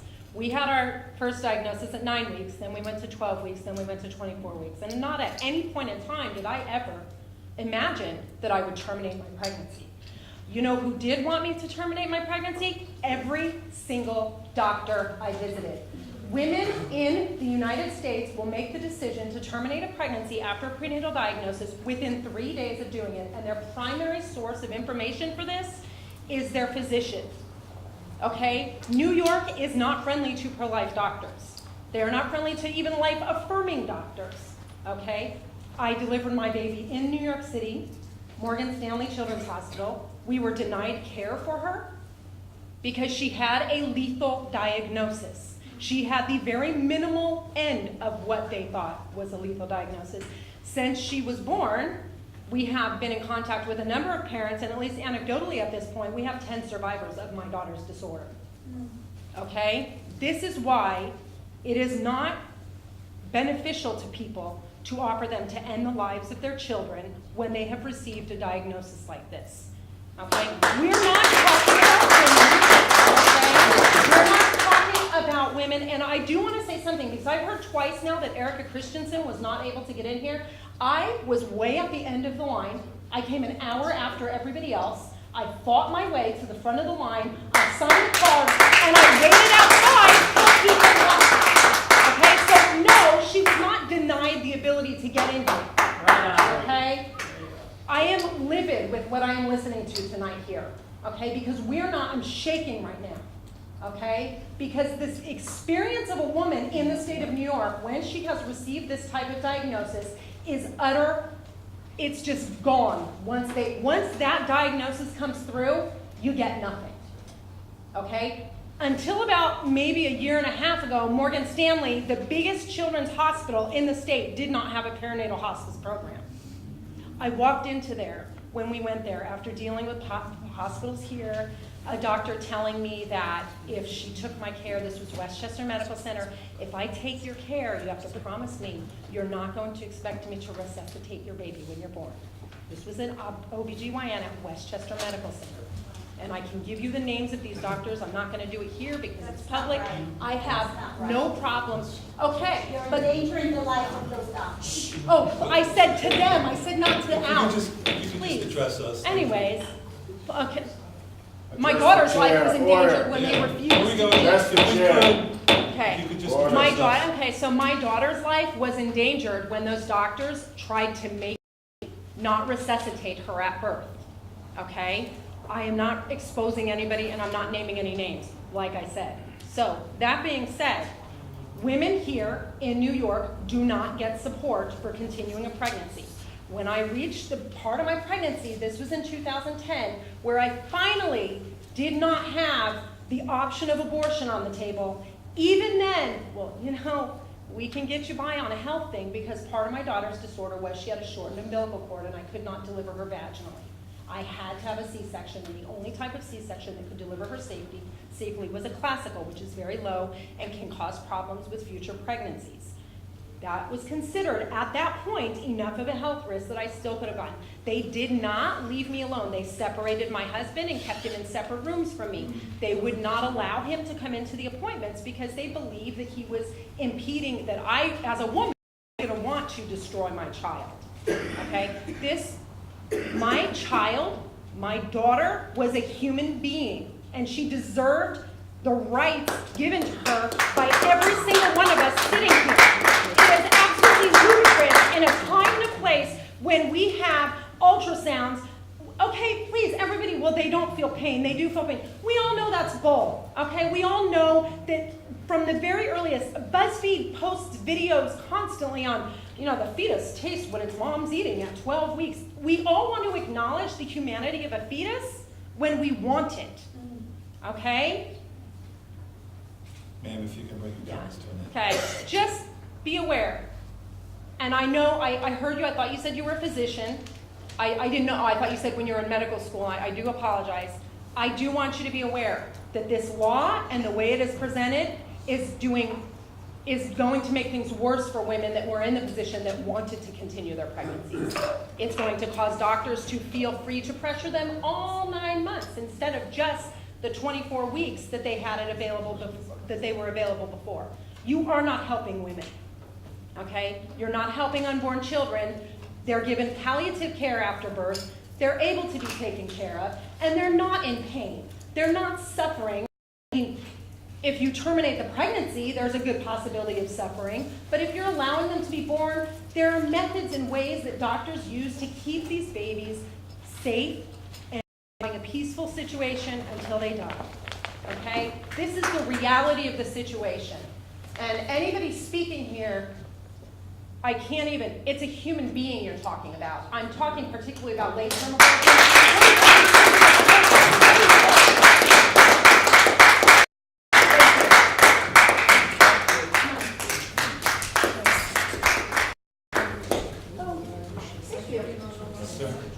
Excuse me. My name is Deacon Scott Beerbeck. First, I just really wanted to say thank you to all of you. I'm proud to be. I'm from Carmel, New York. Born and raised in Carmel. I've been in Carmel my whole life. So Putnam County resident. I'm proud at this point that they made this decision and says that they're making the decision. I mean, we elected these officials to do what we need to do in the county. If you don't agree with it, then that's a problem. But there's always issues that we're not going to agree with. If they went the other way, you would be happy and we would be upset, right?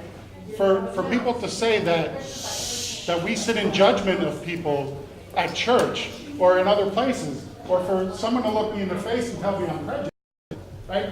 I'm born and raised here. I didn't know prejudice. I never knew it, honestly. I mean, you can laugh and do what you want. I didn't know it. We weren't born to know it here, right? In my time, maybe before me, that's possible, but not before. So don't put us in a position like that. I don't sit in judgment of anybody in the pew next to me at church or in my position when I'm looking at people in the pews, right? I pray for people. I pray for people that may have issues or whatever in their life, that those issues can change. I don't sit in judgment. So don't put people in a position where you say that everybody's in judgment of you or that we see just race color, all right? Again, I just say thank you to all of you for bringing this situation to where it is, to be able to move this along. Will it make a difference in the state? Who knows? It might not. But at least Putnam County is voicing an opinion, whether some people don't agree with it, but maybe other people do. So again, thank you, and please don't put people in positions you think they're in that they're not.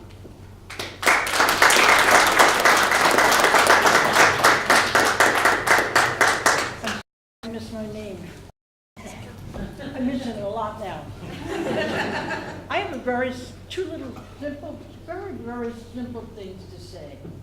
I've been in the back row pew. I'm looking at that wonderful, gorgeous sign, "In God we trust."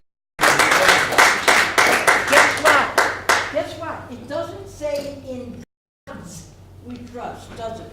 Did you ever see that sign that says "In God's we trust"? That's our major mistake. We all, some or other in this country, have decided, I don't know, I'm God. January 23rd, 1972, the Supreme Court in the United States said, what does it mean, abort? What does that mean, abort? We'll give this lady a choice. And then it snowballed and snowballed and snowballed till we have come to, I don't even want to say the word infanticide. It's just absolutely disgusting, right? When the active intercourse takes place, God Almighty decides there's going to be life. He breathed the soul into that body. He does. There is one, only in God we trust. Abortion means you stop something. It comes from the verb abort, which means to terminate or stop something. If you're not stopping, why the hell are we discussing such a noun as abortion? We're stopping life. God-given life. That's my story. Can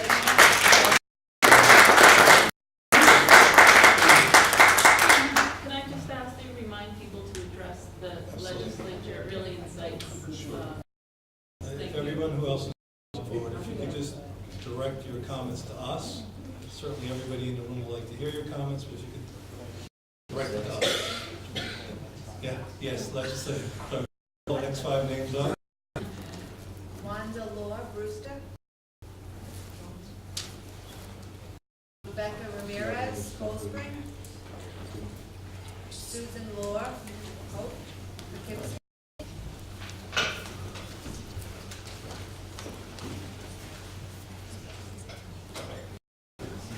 Antique Nicholson.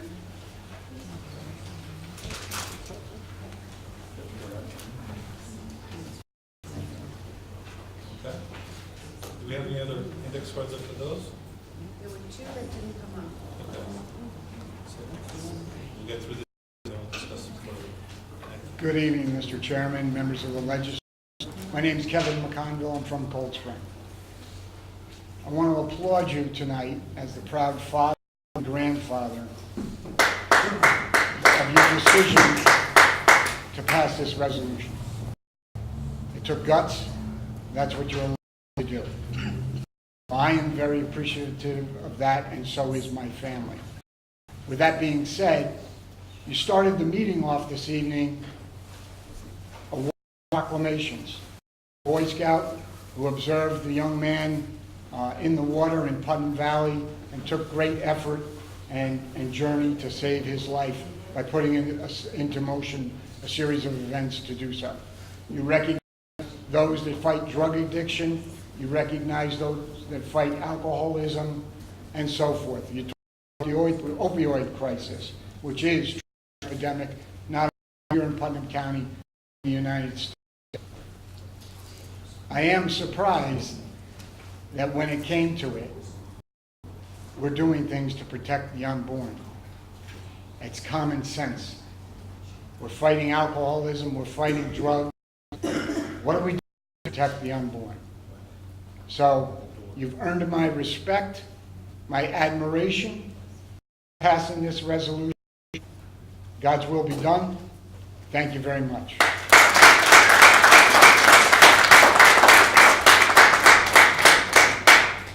Wanda Law. I'm from Brewster. Good evening, but I would probably go with good night. Growing up in the Bronx, I grew up abortion-minded. We know it's to most of the families that all of my friends in school with me were getting abortions. And because there were facilities all over the place in our community. And I saw the grief on these young faces after the procedures. And on in my life when it was for me to have a child, I started thinking to myself, society says I could do it. I'm abortion minded. But I started thinking about the life. And you know, there's supposed to be perfect circumstances. It's not. But I weighed the options. I thought about that I had decided for life. I've got 3 amazing daughters. And the interesting thing was that I was told at age 18 I couldn't have a child. The doctors had it wrong. It's pretty fertile. So the thing that we forget is that medical individuals are making diagnoses based on information. You know, sometimes the information goes whatever way they were brought up. One of the things I've learned is never to basically go with the crowd. So I've done research. And historically, society after society from the beginning of time has done some level of socializing their children. However, it never went well for societies. I've done the research. I've watched procedures done. And I miscarried. And the minute I walked into my house, I failed. Because my body and I believe that something was missing from my life. And to this day, I still sometimes weep. This ended up working in a pregnancy resource center. We help women. A lot of times people, as you go to these facilities, depending on what you're doing, you know, they don't screen. But we would show them, provide them resources for babies. There are resources. Border in Connecticut, there are resources. And there are people that will help you. And I agree that a lot of times these women are in perilous situations. We need to step up. As human beings, we need to step up and be there for families so that these type of issues, when we're facing, we're not doing it. That's what it is. I've discovered that, perfect love casts out fear. If you show a person who's going, when someone doesn't have hope, they turn to circumstances, whatever people are. The other thing that I'm thinking about is also work with addiction. We're putting out in society that you're expendable. You're not convenient. That gets into a human being. And they start themselves when things are, my life isn't that important. And suddenly, drugs look interesting. I've worked with the aborted-minded woman. I've worked with the post-abortive woman. I've seen the grief of their girlfriends or wives that Bring your comments to an end. So basically, I'm encouraging everybody, this is the time to do something.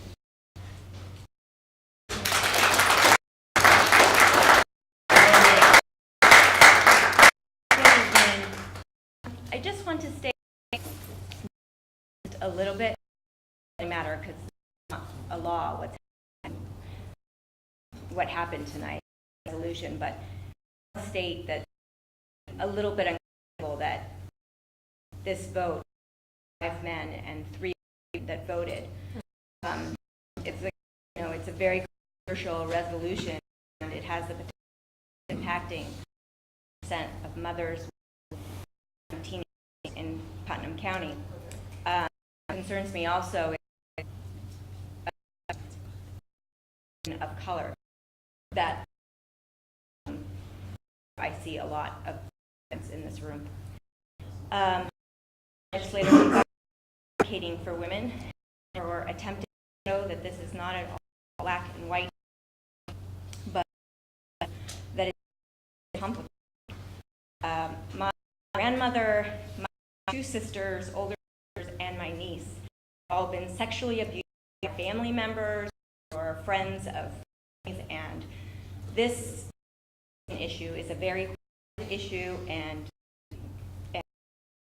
some between a decision should be a woman.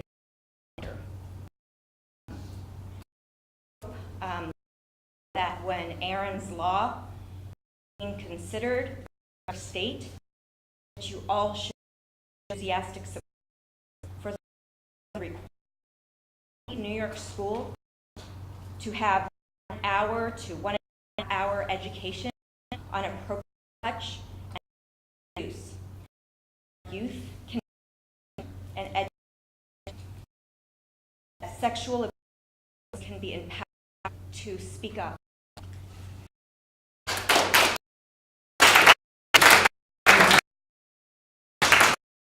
Good evening. First, I'd like to start by saying thank you so much for allowing me. So,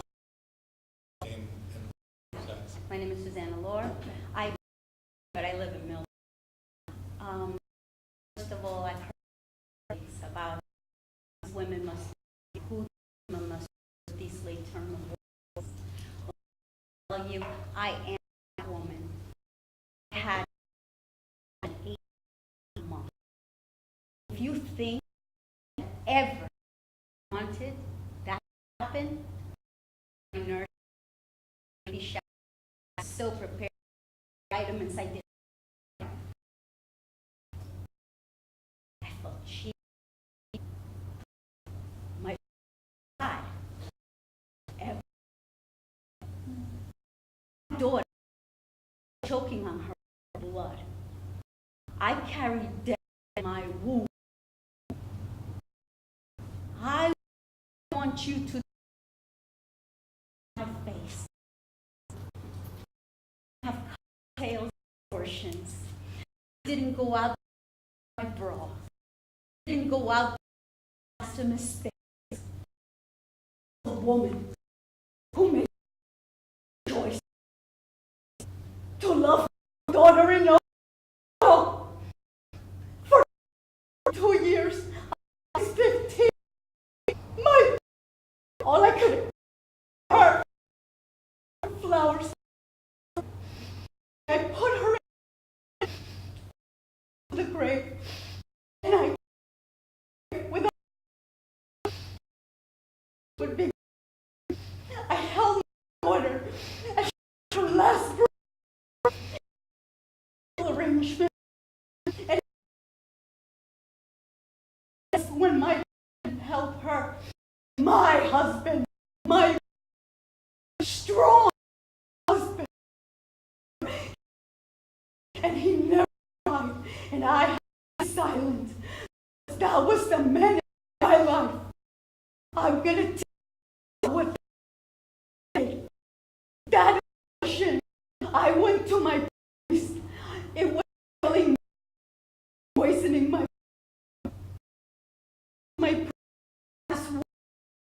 priest. I'm a Catholic, Spanish, begging me to carry. I explained. He said, "I'm ready to do that." A minute, and I thought, I just do it to family. It was duty to do what was mine. That and the girl I already had, and the husband were and wasn't widowed. And if let me, I'll tell you, beautiful after that 10 months, who right now to say this in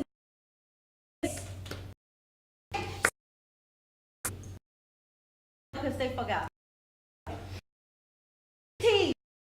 CC holding up the an honor program. Okay, she's a student at NYU.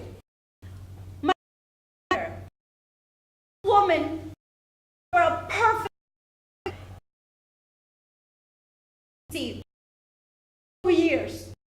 Who am I? 18-year-old girl had the 20-year-old mother love to let her go. There you guys make names. No,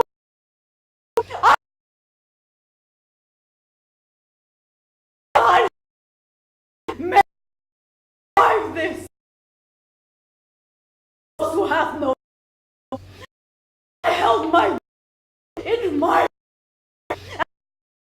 breath. It was a wonderful thing. She made the most important thing. Every action, truth, and try. I want her so bad, but I knew to be. I can't them to tell never stop her.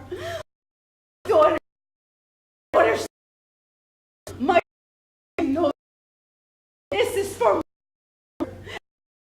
the thing. Back to I got 2 vision. I got an LA writing. I tell you something. Citizen of the legal citizen.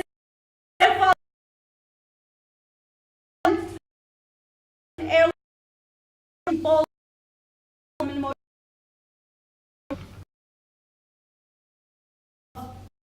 the contest my 19 man. A lot of good things. Shame anybody who that it was choice.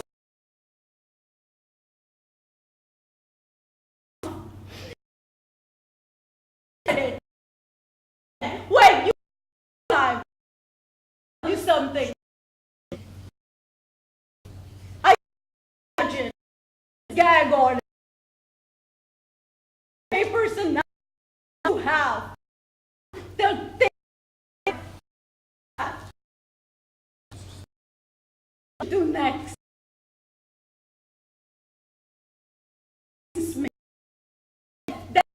That's so easy. Death in boom.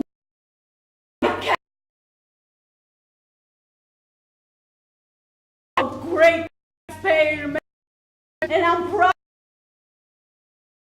of it.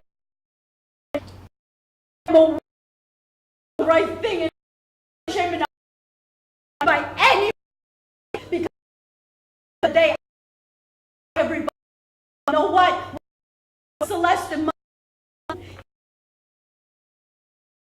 every single day.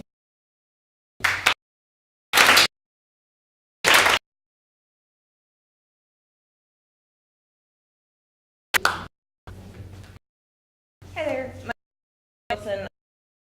I county. So I at domestic violence. I discuss these that is being by people or is you know and a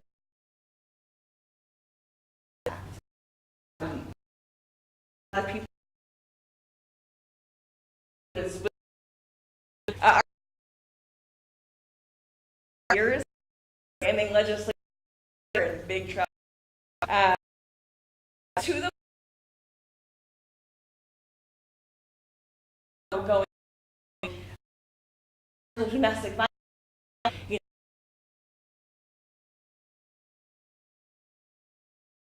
know, state code violence in society. This is against of all independent choice, personal rights, and these rights on the Constitution. Therefore, impairs of the need all to codify the state before passed and become 12 years. This is the future with New York and the Supreme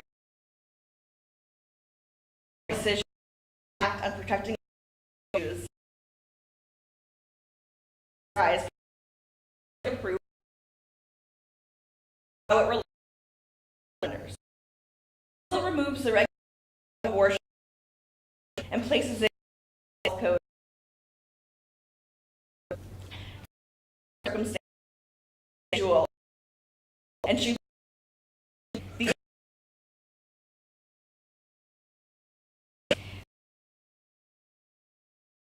to go to state legislature and in solidarity represent for I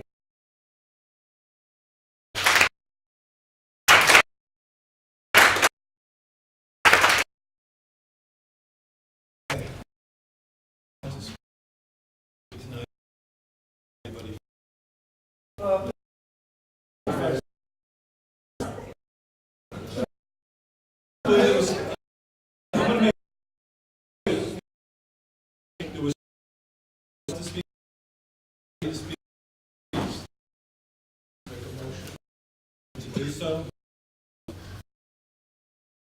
All- 1 minute.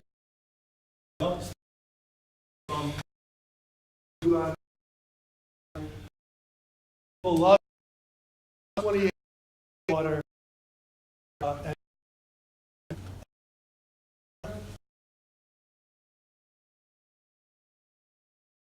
New York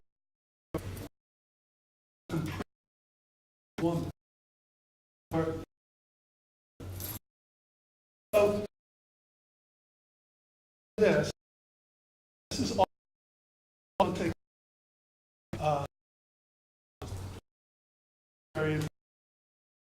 you right to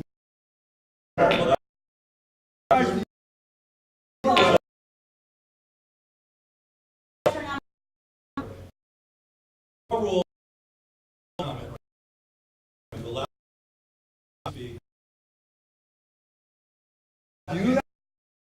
you have will practice Yes, ma'am.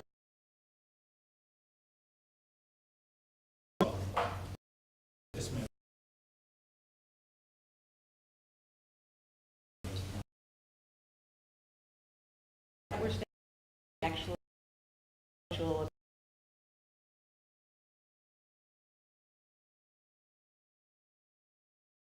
is not and you're different. I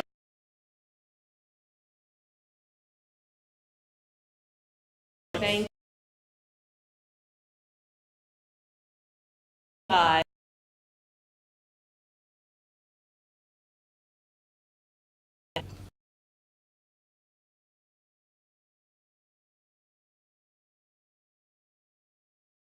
to tell I believe I legislature God out how does I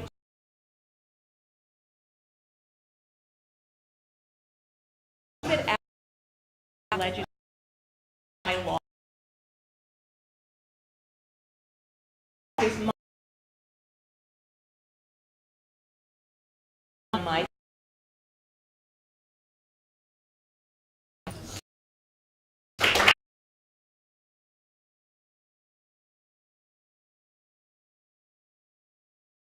character law.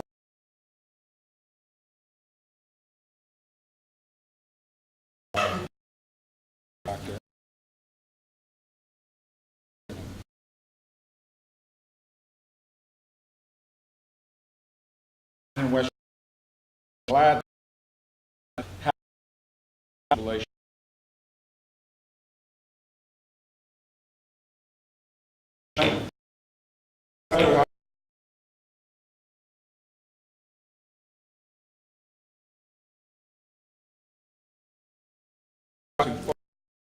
And parent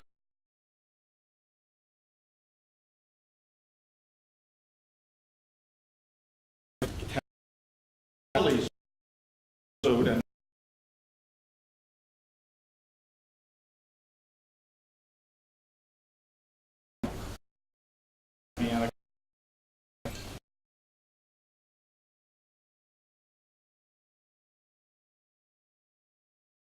he would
The